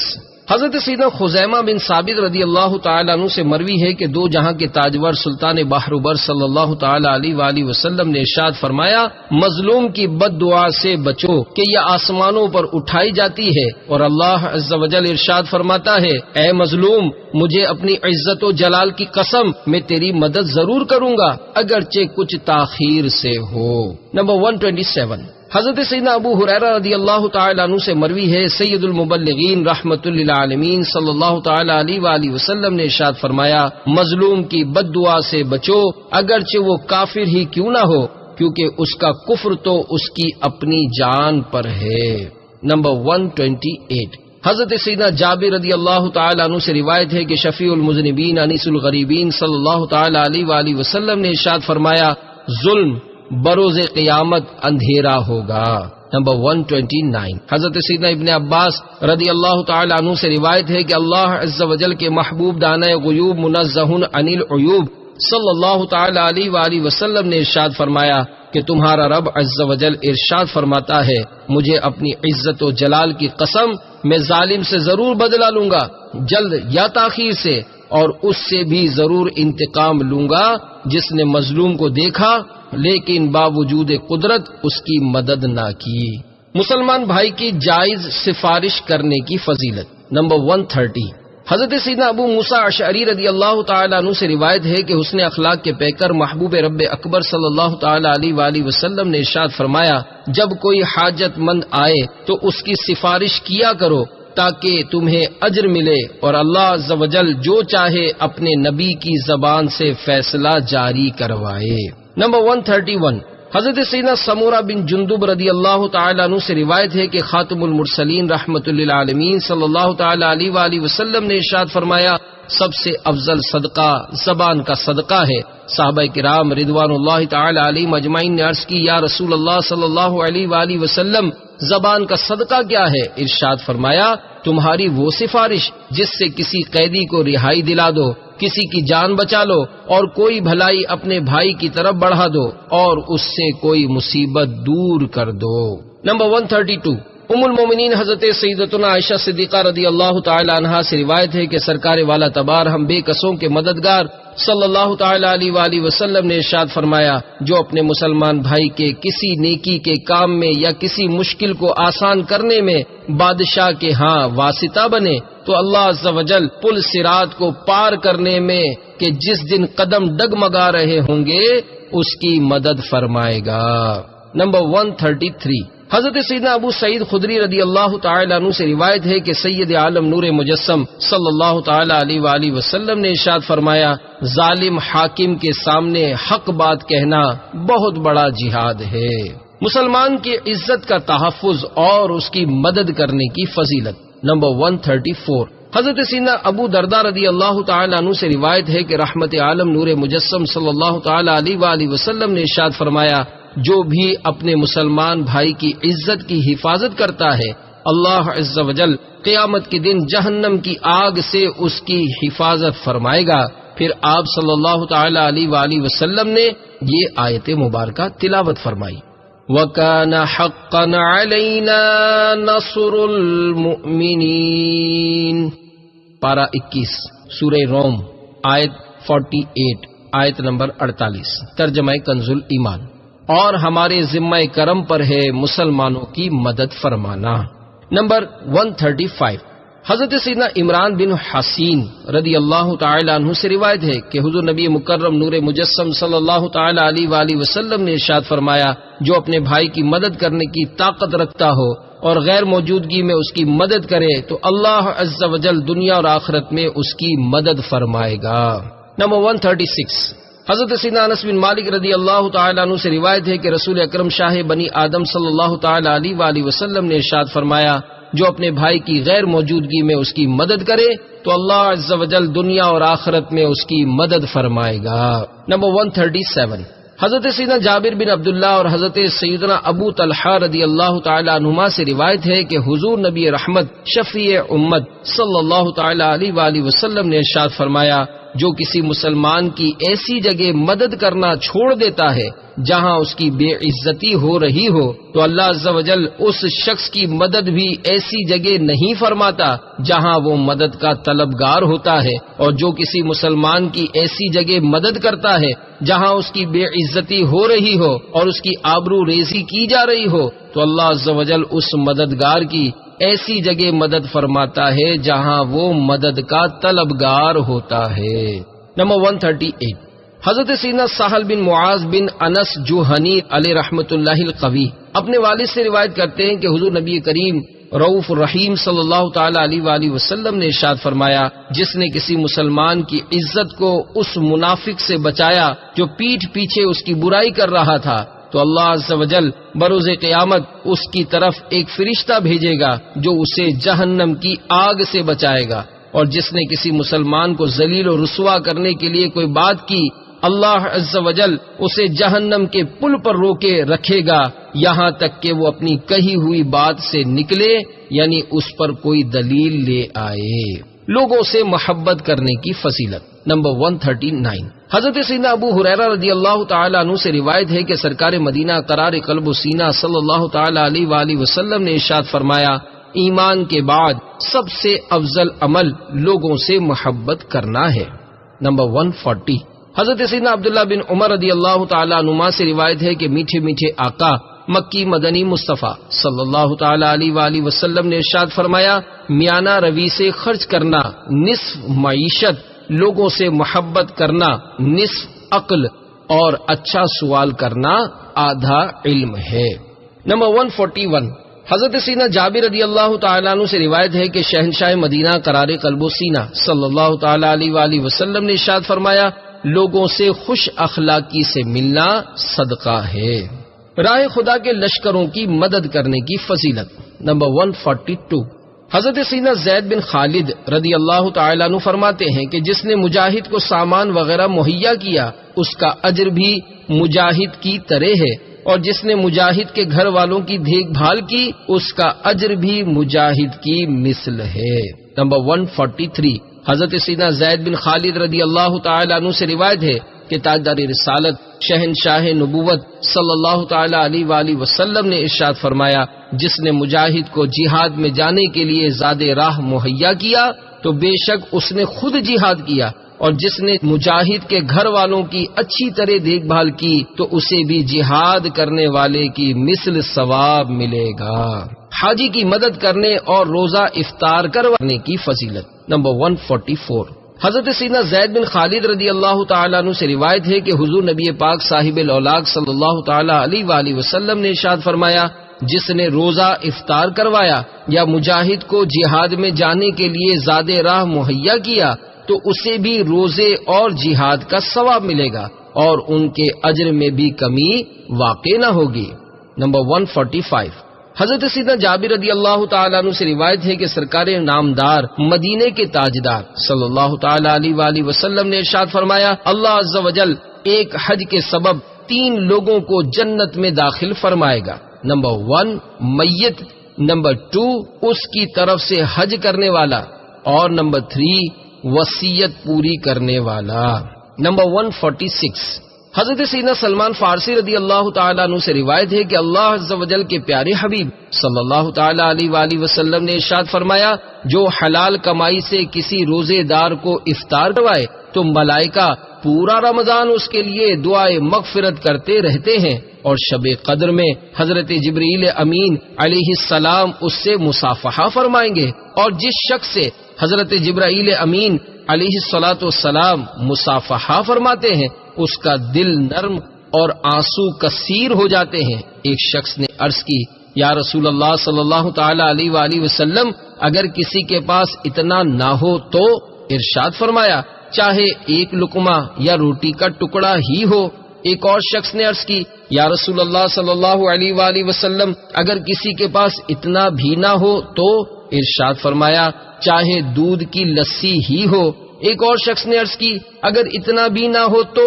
آپ صلی اللہ علیہ وآلہ وسلم نے ارشاد فرمایا، پانی کے ایک گھونٹ سے ہی افطار کروا دے تب بھی یہ ثواب پائے گا۔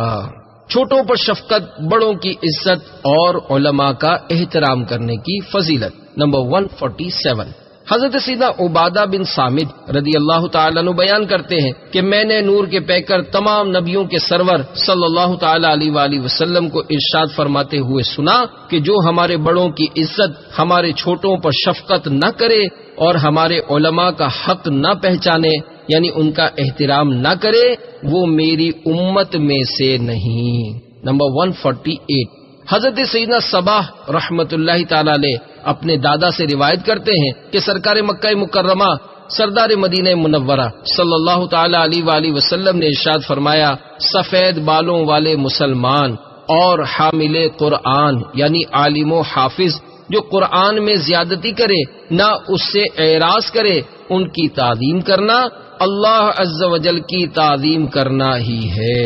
نمبر 149 حضرت سیدنا انس بن مالک رضی اللہ تعالیٰ عنہ سے روایت ہے کہ دو جہاں کے تاجور سلطان بحربر صلی اللہ تعالیٰ علیہ وآلہ وسلم نے ارشاد فرمایا، جس نوجوان نے کسی بوڑھے کا اس کی عمر کی وجہ سے اکرام کیا تو اس کے بدلے اللہ عز و جل کسی کے ذریعے اس کی عزت افزائی فرمائے گا۔ علماء کے لیے مجلس کشادہ کرنے کی فضیلت۔ نمبر 150 حضرت سیدنا ابو ہریرہ رضی اللہ تعالیٰ عنہ سے روایت ہے کہ سید المبلغین رحمت للعالمین صلی اللہ تعالیٰ علیہ وآلہ وسلم نے ارشاد فرمایا، تم اپنی مجالس کو عالم کے علم، بوڑھے کی عمر اور سلطان کے عہدے کی وجہ سے کشادہ کر دیا کرو۔ مسلمان بھائی کو تکیہ پیش کرنے کی فضیلت۔ نمبر 151 حضرت سیدنا انس بن مالک رضی اللہ تعالیٰ عنہ فرماتے ہیں کہ حضرت سیدنا سلمان فارسی رضی اللہ تعالیٰ عنہ امیر المومنین حضرت سیدنا عمر فاروق رضی اللہ تعالیٰ عنہ کے پاس حاضر ہوئے۔ اس وقت امیر المومنین رضی اللہ تعالیٰ عنہ تکیے پر ٹیک لگائے بیٹھے تھے۔ آپ نے وہ تکیہ حضرت سیدنا سلمان رضی اللہ تعالیٰ عنہ کو دے دیا تو انہوں نے عرض کی، اللہ اکبر، رسول اللہ صلی اللہ تعالیٰ علیہ وآلہ وسلم نے سچ فرمایا، امیر المومنین حضرت سیدنا عمر فاروق رضی اللہ تعالی عنہ نے فرمایا، اے ابو عبداللہ ہمیں بھی بتاؤ کہ آپ صلی اللہ علیہ وآلہ وسلم نے کیا فرمایا؟ آپ رضی اللہ تعالی عنہ نے عرض کی، میں بارگاہ رسالت میں حاضر ہوا، اس وقت حضور صلی اللہ تعالی علیہ وآلہ وسلم تکیے سے ٹیک لگائے ہوئے تشریف فرما تھے، تو آپ صلی اللہ علیہ وآلہ وسلم نے وہ تکیہ مجھے عطا فرما دیا اور ارشاد فرمایا، کوئی مسلمان اپنے بھائی کے پاس جائے اور وہ اس کی تکریم کرتے ہوئے اپنا تکیہ اسے دے دے تو اللہ عز و جل اس کی مغفرت فرما دیتا ہے۔ نمبر 152، حضرت سیدنا عبداللہ بن عمر رضی اللہ تعالیٰ عنہما سے روایت ہے کہ شفیع المذنبین انیس الغریبین صلی اللہ تعالیٰ علیہ وآلہ وسلم نے ارشاد فرمایا، 3 چیزیں واپس نہ کی جائیں، خوشبو، تکیہ اور دودھ۔ کھانا کھلانے کی فضیلت۔ نمبر 153، حضرت سیدنا عبداللہ بن سلام رضی اللہ تعالیٰ عنہ بیان کرتے ہیں کہ جب اللہ عز و جل کے محبوب دانہ غیوب منزہ عن العیوب صلی اللہ تعالیٰ علیہ وآلہ وسلم مدینہ منورہ زادہ اللہ شرفا و تعظیما تشریف لائے تو لوگ جلدی سے آپ کی طرف لپکے۔ میں بھی آیا تاکہ آپ صلی اللہ علیہ وآلہ وسلم کا دیدار کروں۔ جب میں نے آپ صلی اللہ علیہ وآلہ وسلم کے چہرے انور کو دیکھا تو دیکھتے ہی پہچان گیا کہ یہ کسی جھوٹے کا چہرہ نہیں ہے۔ سب سے پہلی بات جو میں نے آپ صلی اللہ علیہ وآلہ وسلم سے سنی وہ یہ ہے کہ کھانا کھلاؤ اور سلام عام کرو اور اپنے رشتہ داروں سے اچھا سلوک کرو، اور جب لوگ سو رہے ہوں تو نماز پڑھو، سلامتی کے ساتھ جنت میں داخل ہو جاؤ گے۔ نمبر 154، حضرت سیدنا عبادہ بن صامت رضی اللہ تعالیٰ عنہ بیان کرتے ہیں، ایک شخص نے بارگاہ رسالت میں حاضر ہو کر عرض کی، افضل اعمال کون سے ہیں؟ اس نے اخلاق کے پیکر محبوب رب اکبر صلی اللہ تعالی علیہ وآلہ وسلم نے ارشاد فرمایا، اللہ عز و جل پر ایمان لانا، اس کی تصدیق کرنا، اللہ عز و جل کی راہ میں جہاد کرنا اور مقبول حج۔ جب وہ جانے لگا تو آپ صلی اللہ تعالی علیہ وآلہ وسلم نے اسے بلا کر ارشاد فرمایا، ان سے زیادہ آسان کھانا کھلانا اور نرمی سے گفتگو کرنا ہے۔ نمبر 155، حضرت سیدنا عمرو بن ابسا رضی اللہ تعالیٰ عنہ بیان کرتے ہیں کہ میں بارگاہ رسالت میں حاضر ہوا اور عرض کی، اسلام کیا ہے؟ تو خاتم المرسلین رحمت للعالمین صلی اللہ تعالی علیہ وآلہ وسلم نے ارشاد فرمایا، کھانا کھلانا اور نرمی سے گفتگو کرنا۔ میں نے عرض کی، ایمان کیا ہے؟ ارشاد فرمایا، صبر کرنا اور سخاوت کرنا۔ نمبر 156، حضرت سیدنا صہیب بن سنان رضی اللہ تعالیٰ عنہ بیان کرتے ہیں کہ میں نے سرکار والا تبار ہم بے کسوں کے مددگار صلی اللہ تعالی علیہ وآلہ وسلم کو ارشاد فرماتے ہوئے سنا کہ تم میں بہتر وہ ہے جو کھانا کھلاتا ہے۔ نمبر 157، حضرت سیدنا جابر رضی اللہ تعالیٰ عنہ سے روایت ہے کہ سید عالم نور مجسم صلی اللہ تعالی علیہ وآلہ وسلم نے ارشاد فرمایا، مغفرت کے اسباب میں سے ایک سبب بھوکے مسلمان کو کھانا کھلانا ہے۔ اللہ عز و جل ارشاد فرماتا ہے، او اطعام فی یوم ذی مسغبہ، پارہ 30 سورہ بلد آیت نمبر 14، ترجمہ کنز ایمان، یا بھوک کے دن کھانا دینا۔ نمبر 158، حضرت سیدنا شریح رحمت اللہ تعالی علیہ اپنے دادا سے روایت کرتے ہیں کہ رحمت عالم نور مجسم صلی اللہ تعالی علیہ وآلہ وسلم نے ارشاد فرمایا، مغفرت کے اسباب میں سے کھانا کھلانا اور سلام کو عام کرنا بھی ہیں۔ نمبر 159، حضرت سیدنا عبداللہ بن عمر رضی اللہ تعالیٰ عنہ سے روایت ہے کہ حضور نبی مکرم نور مجسم صلی اللہ تعالی علیہ وآلہ وسلم نے ارشاد فرمایا، جس نے اپنے مسلمان بھائی کو کھانا کھلایا یہاں تک کہ وہ سیر ہو گیا اور پانی پلایا یہاں تک کہ وہ سیراب ہو گیا تو اللہ عز و جل کھلانے والے کو جہنم سے 7 خندقوں کی مسافت دور کر دے گا، ہر 2 خندقوں کے درمیان 100 سال کی مسافت ہے۔ نمبر 160، ام المومنین حضرت سیدتنا عائشہ صدیقہ رضی اللہ تعالی عنہا سے روایت ہے کہ رسول اکرم شاہ بنی آدم صلی اللہ تعالی علیہ وآلہ وسلم نے ارشاد فرمایا، جب تک بندے کا دسترخوان بچھا رہتا ہے فرشتے اس کے لیے استغفار کرتے رہتے ہیں۔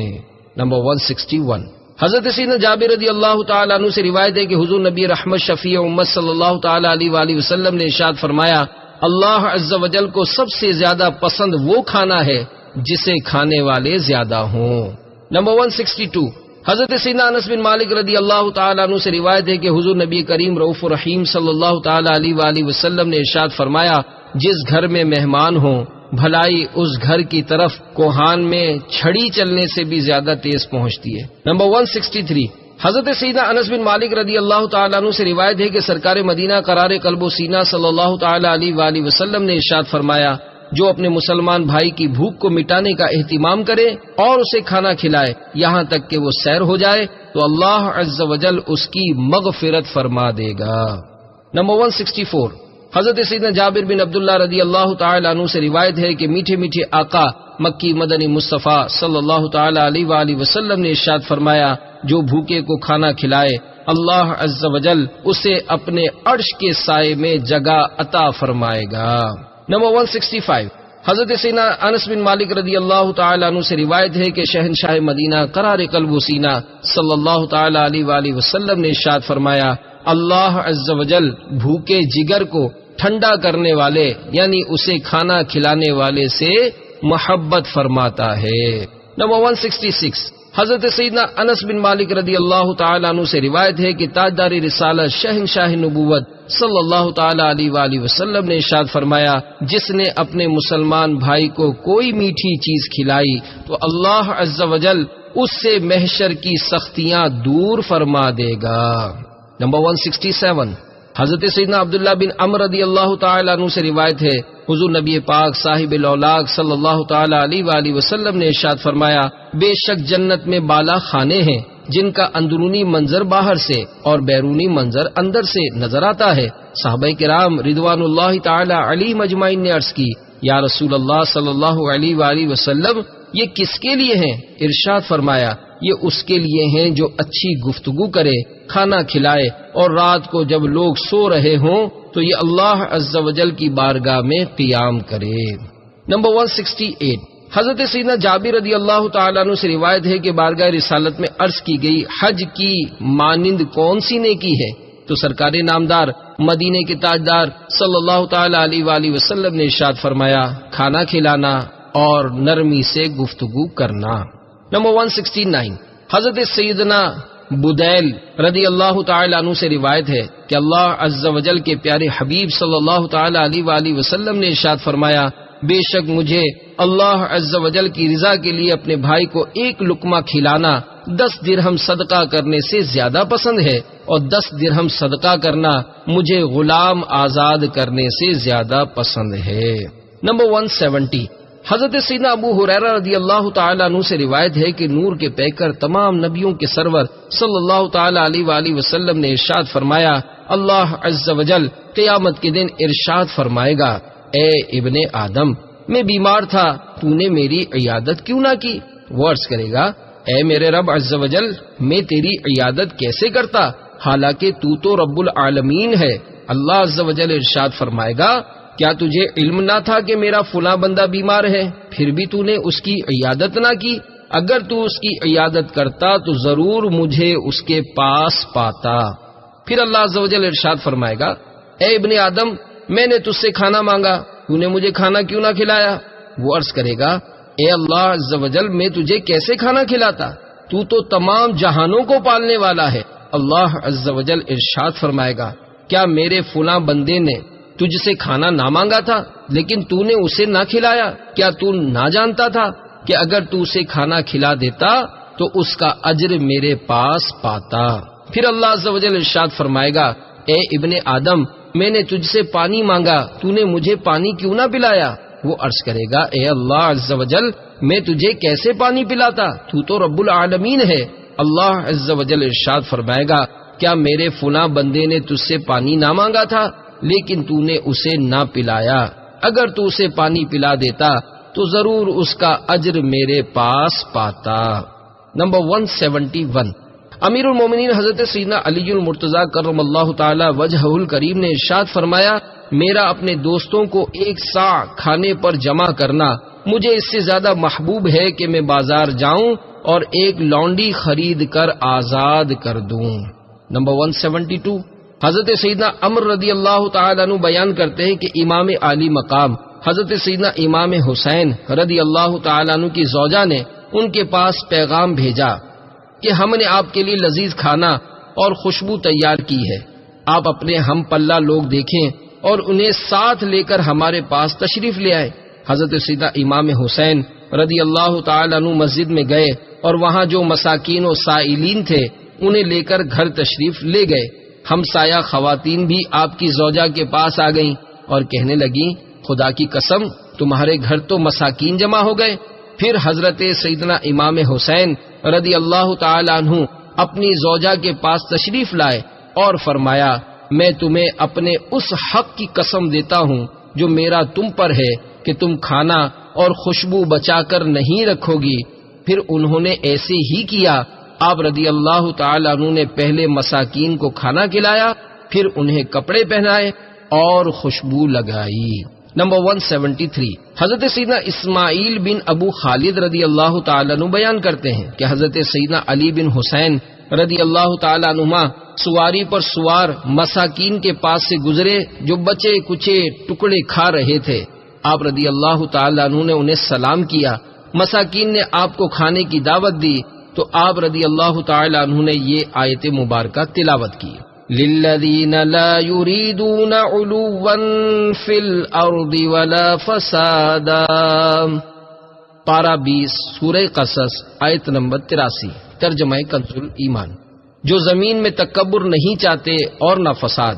پھر سواری سے اترے اور ان کے ساتھ کھانا کھایا۔ اس کے بعد ارشاد فرمایا، میں نے تمہاری دعوت قبول کی، اب تم میری دعوت قبول کرو۔ پھر انہیں اپنے گھر لے گئے اور کھانا کھلایا اور کپڑے اور دراہم عطا فرمائے۔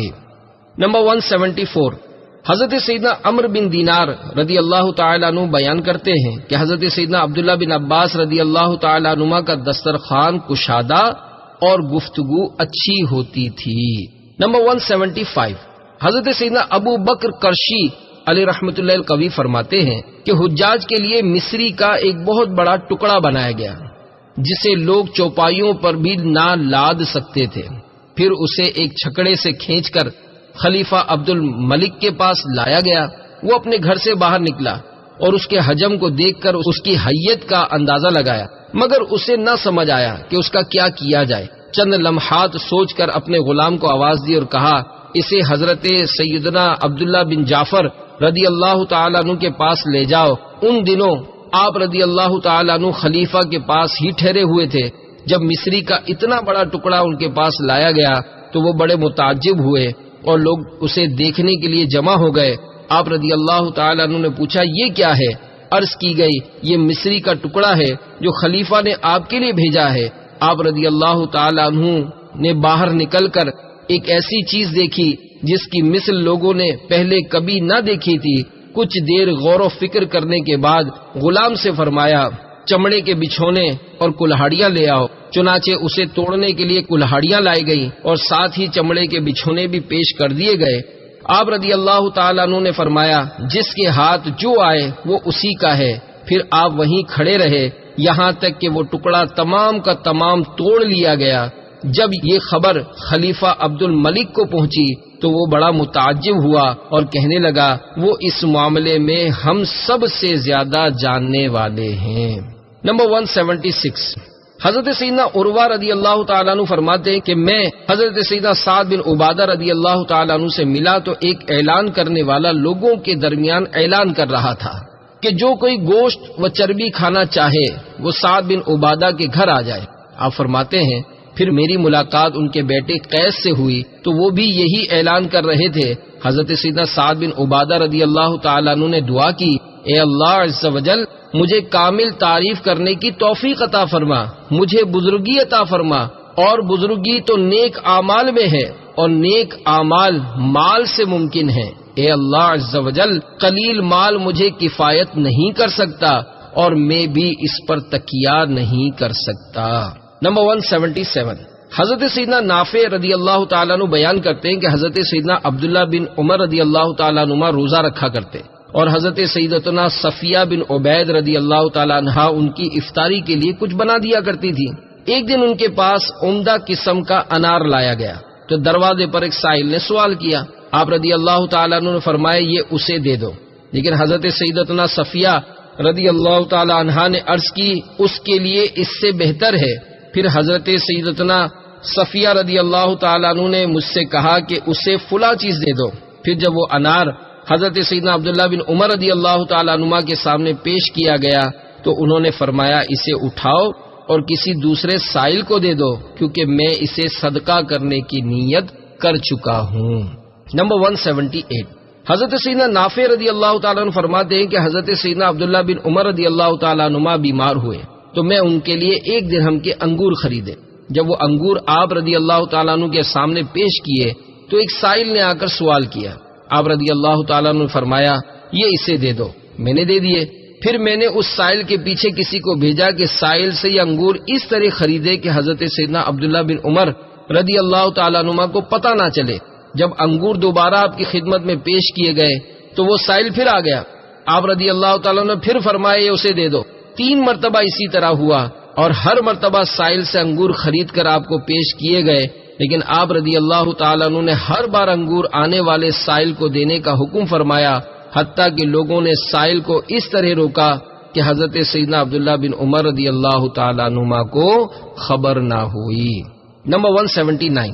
حضرت سیدنا خیثمہ رضی اللہ تعالیٰ عنہ سے مروی ہے کہ حضرت سیدنا عیسیٰ بن مریم علی نبینا وعلیہم الصلاۃ والسلام نے اپنے حواریوں میں سے کچھ لوگوں کو بلایا، انہیں کھانا کھلایا، پھر کھڑے ہو کر ارشاد فرمایا عبادت گزاروں کے ساتھ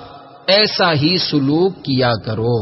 نمبر 180، حضرت سیدنا ابو قبیصہ رضی اللہ تعالیٰ عنہ بیان کرتے ہیں کہ حضرت سیدنا خیثمہ رضی اللہ تعالیٰ عنہ ہمیشہ کھجور کے حلوے کی ٹوکری اپنے تخت کے نیچے رکھا کرتے تھے۔ جب ان کے پاس قرا یعنی قرآن پڑھنے والے آتے تو آپ رضی اللہ تعالیٰ عنہ یہ حلوہ انہیں کھلایا کرتے۔ نمبر 181، حضرت سیدنا ابن عون رحمۃ اللہ تعالی علیہ فرماتے ہیں کہ ہم جب بھی حضرت سیدنا محمد بن سیرین علیہ رحمۃ اللہ المبین کے پاس جاتے تو وہ ہمیں کھجور کا حلوہ اور فالودہ کھلایا کرتے تھے۔ نمبر 182، حضرت سیدنا ابو خلدہ رحمۃ اللہ تعالی علیہ بیان کرتے ہیں کہ ہم حضرت سیدنا محمد بن سیرین علیہ رحمۃ اللہ المبین کے پاس گئے تو انہوں نے فرمایا مجھے سمجھ نہیں آ رہی کہ تمہیں کیا چیز پیش کروں، گوشت اور روٹی تو تم سب کے گھر میں ہے۔ پھر آپ رحمۃ اللہ تعالی علیہ نے اپنی لونڈی کو آواز دی اور شہد لانے کا کہا، پھر خود شہد ہمیں کھانے کے لیے ڈال کر دیتے۔ نمبر 183، حضرت سیدنا ابراہیم بن ابی ابلا رحمۃ اللہ تعالی علیہ بیان کرتے ہیں کہ ہم بیت المقدس کے باب الاسبات میں حضرت سیدتنا ام دردہ رضی اللہ تعالی عنہا کے پاس حاضر ہوا کرتے تو وہ ہمیں حدیث بیان فرماتی۔ جب ہم ان کے پاس سے اٹھنے کا ارادہ کرتے تو وہ ہمارے لیے حلوہ اور دیگر کھانے کی چیزیں منگوا لیا کرتی۔ نمبر 184، حضرت سیدنا ابو ہریرہ رضی اللہ تعالی عنہ سے روایت ہے کہ سرکار مکہ مکرمہ سردار مدینہ منورہ صلی اللہ تعالی علیہ وآلہ وسلم نے ارشاد فرمایا جب تمہارے سامنے میٹھی چیز پیش کی جائے تو اس میں سے ضرور کچھ لے لو، جب تمہیں خوشبو پیش کی جائے تو اس میں سے بھی ضرور کچھ لگا لیا کرو۔ نمبر 185،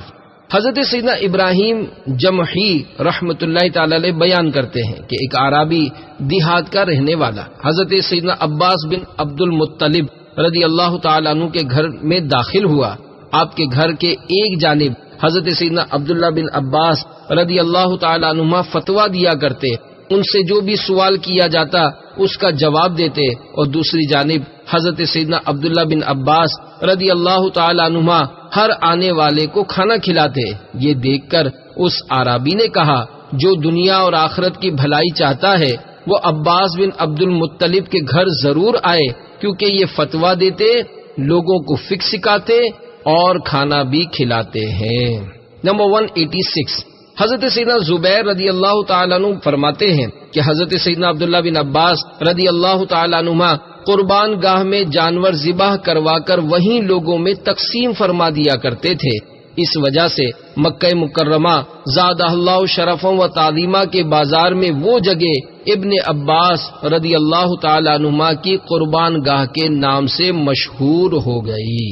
نمبر 187، حضرت سیدنا علی بن محمد مدائنی علیہ رحمۃ اللہ الغنی فرماتے ہیں کہ حضرت سیدنا عبید اللہ بن عباس رضی اللہ تعالیٰ عنہ کے لیے ہر روز ایک اونٹ یا اس کے گوشت کے برابر بکریوں کو ذبح کیا جاتا تھا۔ نمبر 188، حضرت سیدنا ابان بن عثمان علیہ رحمت الحنان فرماتے ہیں ایک شخص نے حضرت سیدنا عبید اللہ بن عباس رضی اللہ تعالی عنہما کو رسوا کرنے کا ارادہ کیا اور لوگوں کے سامنے جا کر کہنے لگا، عبید اللہ بن عباس نے تمہیں بلایا ہے کہ آج دوپہر کا کھانا میرے پاس کھاؤ۔ یہ سن کر لوگ جوک در جوک آنا شروع ہو گئے، یہاں تک کہ آپ کا گھر بھر گیا۔ حضرت سیدنا عبید اللہ بن عباس رضی اللہ تعالی عنہما نے دریافت فرمایا، لوگوں کو کیا ہو گیا ہے؟ عرض کی، حضور آپ کا بھیجا ہوا شخص آیا تھا، اس نے اس طرح کہا ہے۔ آپ رضی اللہ تعالیٰ عنہ سارا ماجرا سمجھ گئے اور ارشاد فرمایا، دروازہ بند کر دو۔ پھر اپنے خدام سے کہا کہ بازار سے سارے پھل لے آؤ۔ جب وہ پھل لے آئے تو لوگوں نے پھل شہد سے ملا کر کھائے۔ آپ رضی اللہ تعالیٰ عنہ نے دوبارہ اپنے چند خدام سے کہا کہ بھنا ہوا گوشت اور روٹیاں لے آؤ۔ خدام روٹیاں لے آئے تو لوگوں کو پیش کر دی گئیں۔ جب لوگ کھانے سے فارغ ہوئے تو آپ رضی اللہ تعالیٰ عنہ نے ارشاد فرمایا، کیا ہم نے جس چیز کا ارادہ یعنی جو اعلان کیا تھا اسے پورا کر دیا؟ تو لوگوں نے عرض کی، جی ہاں۔ پھر آپ رضی اللہ تعالیٰ عنہ نے فرمایا، اور لوگ بھی آ جائیں تو ہمیں پرواہ نہیں۔ نمبر 189، حضرت سیدنا امام شعبی علیہ رحمت اللہ الولی فرماتے ہیں کہ حضرت سیدنا اشعث بن قیس رضی اللہ تعالی عنہ نے ایک شخص کو حضرت سیدنا عدی بن حاتم رضی اللہ تعالی عنہ کی طرف عاریتن ہانڈی لینے کے لیے بھیجا تو حضرت سیدنا عدی بن حاتم رضی اللہ تعالی عنہ نے فرمایا، ہانڈی کو بھر دو۔ پھر اسے حضرت سیدنا اشعث بن قیس رضی اللہ تعالی عنہ کی طرف بھیج دیا۔ حضرت سیدنا اشعث بن قیس رضی اللہ تعالی عنہ نے اسے واپس لوٹا دیا اور فرمایا، میں نے تو خالی ہانڈی مانگی تھی۔ حضرت سیدنا عدی بن حاتم رضی اللہ تعالی عنہ نے یہ کہہ کر ہانڈی دوبارہ بھیج دی کہ ہم خالی برتن نہیں دیتے۔ نمبر 190، حضرت سیدنا ابن عباس رضی اللہ تعالیٰ عنہ فرماتے کہ 3 لوگ ایسے ہیں جن کی برابری کرنے کی مجھ میں طاقت نہیں، اور چوتھا وہ شخص ہے کہ جس کی کفایت مجھ سے اللہ عز و جل ہی کروا سکتا ہے۔ وہ 3 لوگ جن کی میں برابری کرنے کی طاقت نہیں رکھتا، ایک وہ شخص جو اپنی مجلس میں میرے لیے جگہ کشادہ کرے، دوسرا وہ جو شدید پیاس میں مجھے پانی پلائے، تیسرا وہ جس کے قدم میرے دروازے پر آنے جانے میں غبار آلود ہوں، اور چوتھا شخص جس کی مدد اللہ عز و جل ہی مجھ سے کروا سکتا ہے، وہ ہے جسے کوئی حاجت لاحق ہو اور وہ ساری رات اس فکر میں جاگ کر گزار دے کہ میری حاجت کون پوری کرے گا، جب صبح ہو تو مجھے حاجت پوری کرنے والا پائے۔ یہی وہ شخص ہے جس کی مدد مجھ سے اللہ عز و جل ہی کروا سکتا ہے، اور مجھے اس بات سے حیا آتی ہے کہ کوئی اپنی حاجت کے لیے 3 مرتبہ میرے گھر تک چل کر آئے اور میں اس کی مدد نہ کروں۔ مسلمان بھائی کو لباس پہنانے کی فضیلت۔ نمبر 191، حضرت سیدنا ابو امامہ رضی اللہ تعالیٰ عنہ بیان کرتے ہیں کہ امیر المومنین سیدنا عمر فاروق رضی اللہ تعالیٰ عنہ نے ایک دن صحابہ کرام رضوان اللہ تعالیٰ علیہ مجمعین کی موجودگی میں اپنی نئی قمیص منگوا کر اسے زیبتاً فرمایا۔ میرا گمان ہے کہ انہوں نے قمیص پہننے سے پہلے یہ دعا پڑھی، الحمدللہ الذی کسانی ما اواری بہی عورتی واتجمل بہی فی حیاتی، یعنی تمام تعریفیں اس خدا کے لیے جس نے مجھے پہنایا اور میرے ستر کو ڈھانپا، اور اس سے میں اپنی زندگی میں زینت حاصل کرتا ہوں۔ پھر فرمایا، میں نے 2 جہاں کے تاجور سلطان بحر بر صلی اللہ تعالی علیہ وآلہ وسلم کو دیکھا۔ آپ صلی اللہ علیہ وآلہ وسلم نے نیا لباس زیبتاً فرمایا اور یہی دعا پڑھی جو میں نے پڑھی۔ پھر آپ صلی اللہ علیہ وآلہ وسلم نے ارشاد فرمایا، اس ذات کی قسم جس کے قبضہ قدرت میں میری جان ہے، جو بھی مسلمان نیا لباس پہنے اور یہ دعا پڑھے پھر اپنا پرانا لباس اللہ عز و جل کی رضا کے لیے کسی مسلمان مسکین فقیر کو دے دے، تو جب تک اس پر کپڑے کا ایک دھاگا بھی باقی رہے گا وہ بندہ اللہ عز و جل کی پناہ و امان اور قرب میں رہے گا، چاہے یہ دینے والا زندہ ہو یا مر جائے۔ نمبر 192، حضرت سیدنا ابو سعید خدری رضی اللہ تعالیٰ عنہ سے روایت ہے کہ حضور نبی پاک صلی اللہ تعالیٰ علیہ وآلہ وسلم نے ارشاد فرمایا، جو بھوکے مسکین کو کھانا کھلائے اللہ عز و جل اسے جنتی کھانا کھلائے گا، جو پیاسے کو پانی پلائے اللہ عز و جل اسے قیامت کے دن مہر لگائی ہوئی خالص شراب طہور سے سیراب فرمائے گا، اور جو کسی برہنہ کو لباس پہنائے اللہ عز و جل اسے سبز جنتی حلے پہنائے گا۔ ہمسائے کے حقوق کا بیان۔ نمبر 193 مروی ہے کہ شفیع المذنبین انیس الغریبین صلی اللہ علیہ وآلہ وسلم نے ارشاد فرمایا، جبریل امین علیہ السلام مجھے ہمسائے کے حق کے بارے میں اللہ عز و جل کا حکم پہنچاتے رہے، حتیٰ کہ مجھے گمان ہوا کہ ان قریب ہمسائے کو وراثت میں حصے دار بنا دیں گے۔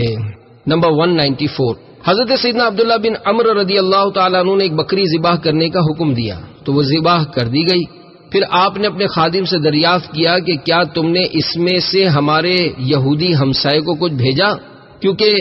میں نے اللہ کے محبوب دانۂ غیوب منزہ عن العیوب صلی اللہ علیہ وآلہ وسلم کو ارشاد فرماتے ہوئے سنا کہ جبریل امین علیہ السلام مجھے ہمسائے کے حق کے بارے میں اللہ کا حکم پہنچاتے رہے، حتیٰ کہ مجھے گمان ہوا کہ ان قریب ہمسائے کو وراثت میں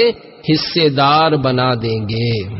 ذمی کافر کو زکوٰۃ وغیرہ صدقہ واجبہ کے علاوہ صدقہ نافلہ دے سکتے ہیں، البتہ حربی کافر کو صدقہ نافلہ بھی نہیں دے سکتے، اور اس وقت دنیا میں تمام کافر حربی ہیں، لہذا انہیں کسی بھی قسم کا صدقہ نہیں دے سکتے۔ حضرت سیدنا شیخ احمد المعروف ملا جیون رحمت اللہ تعالی علیہ تفسیرات احمدیہ میں فرماتے ہیں کہ آج کے دور میں تمام کافر حربی ہیں جنہیں اہل علم ہی جانتے ہیں، نیز کفار خواہ ذمی ہو یا حربی انہیں قربانی کا گوشت بھی نہیں دے سکتے۔ چنانچہ پیارے مصطفیٰ صلی اللہ علیہ وآلہ وسلم نے پڑوسی کے حقوق بیان کرتے ہوئے ارشاد فرمایا، کافر پڑوسی کا صرف ایک حق ہے اور وہ حق پڑوس ہے۔ صحابہ کرام رضوان اللہ تعالی علیہ مجمعین نے عرض کی، کیا ہم انہیں اپنی قربانیوں میں سے دیں؟ تو آپ صلی اللہ علیہ وآلہ وسلم نے ارشاد فرمایا، مشرکین کو اپنی قربانیوں میں سے کچھ نہ دو۔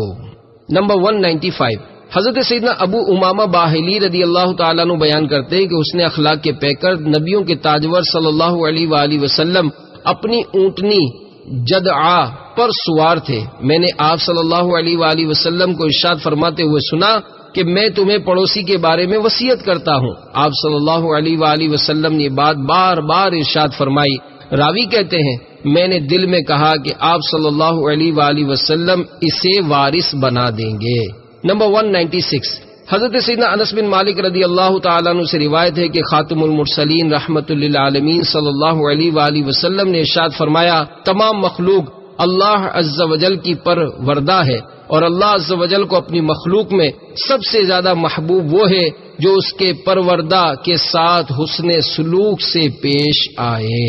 نمبر 197 حضرت سیدنا ابو شریح کعبی رضی اللہ تعالیٰ عنہ بیان کرتے ہیں کہ میں نے سرکار والا تبار ہم بے کسوں کے مددگار صلی اللہ تعالی علیہ وآلہ وسلم کو ارشاد فرماتے ہوئے سنا کہ جو اللہ عز و جل اور آخرت کے دن پر ایمان رکھتا ہے اسے چاہیے کہ ہمسائے سے اچھا سلوک کرے۔ نمبر 198 حضرت سیدنا ابو ہریرہ رضی اللہ تعالیٰ عنہ سے روایت ہے کہ سید عالم نور مجسم صلی اللہ علیہ وآلہ وسلم نے ارشاد فرمایا، جو اللہ عز و جل اور آخرت کے دن پر ایمان رکھتا ہے وہ اپنے ہمسائے کو تکلیف نہ دے۔ نمبر 199 حضرت سیدنا ابو جحیفہ رضی اللہ تعالیٰ عنہ سے روایت ہے، ایک شخص بارگاہ رسالت میں اپنے پڑوسی کی شکایت لے کر حاضر ہوا تو آپ صلی اللہ علیہ وآلہ وسلم نے ارشاد فرمایا، اپنا سامان راستے پر ڈال دو۔ اس نے اپنا سامان راستے میں ڈال دیا، لوگ وہاں سے گزرتے تو اس کے پڑوسی پر لعنت بھیجتے۔ اس نے بارگاہ رسالت میں حاضر ہو کر عرض کی،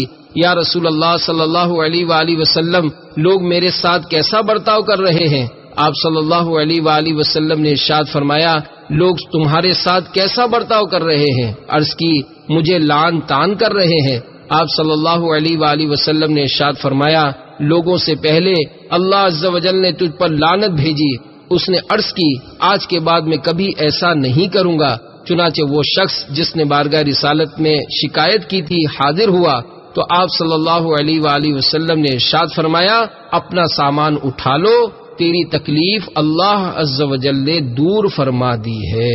نمبر 200 ام المومنین حضرت سیدتنا ام سلمہ رضی اللہ تعالی عنہ بیان کرتی ہیں کہ ایک دن میں اور رحمت عالم نور مجسم صلی اللہ تعالی علیہ وآلہ وسلم لحاف میں تھے کہ ہمسائے کی بکری گھر میں داخل ہو گئی۔ جب اس نے روٹی اٹھائی تو میں اس کی طرف گئی اور روٹی اس کے جبڑے سے کھینچ لی۔ یہ دیکھ کر آپ صلی اللہ علیہ وآلہ وسلم نے ارشاد فرمایا، تجھے اس کو تکلیف دینا امان نہ دے گا، کیونکہ یہ بھی ہمسائے کو تکلیف دینے سے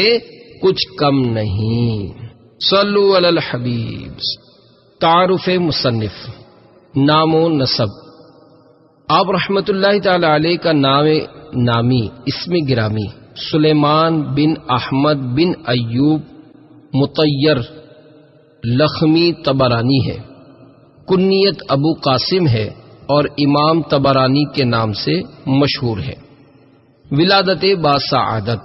آپ رحمت اللہ تعالی علیہ صفر المظفر 260 سنہ عیسوی میں طبریہ میں پیدا ہوئے۔ علمی زندگی۔ آپ رحمت اللہ تعالی علیہ نے بچپن ہی سے علم حاصل کرنا شروع فرما دیا تھا، چنانچہ طبریہ میں حضرت سیدنا احمد بن مسعود مقدسی علیہ رحمت اللہ القوی سے احادیث کی سماعت کی۔ اس وقت عمر شریف 13 سال تھی۔ پھر ملک شام منتقل ہو گئے، جہاں آپ رحمت اللہ تعالی علیہ نے علم حدیث کے ماہر و نقاد محدثین سے سماعت حدیث کی۔ پھر 280 سنہ ہجری میں مصر کی جانب سفر اختیار فرمایا۔ 282 سنہ ہجری میں یمن، 283 سنہ ہجری میں مدینہ منورہ زادہ اللہ شرف و تعظیمہ کی جانب سفر کیا۔ پھر مکہ مکرمہ زادہ اللہ شرف و تعظیمہ سے ہوتے ہوئے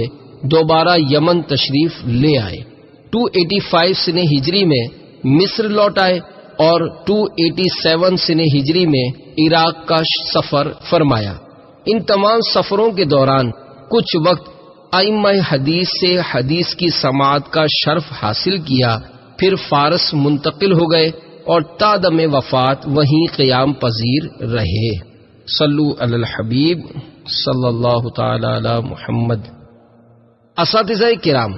حضرت سیدنا امام ذہبی علیہ رحمت اللہ الولی تذکرۃ الحفاظ میں فرماتے ہیں کہ حضرت سیدنا سلیمان بن احمد طبرانی علیہ رحمت اللہ الوالی کے اساتذہ کی تعداد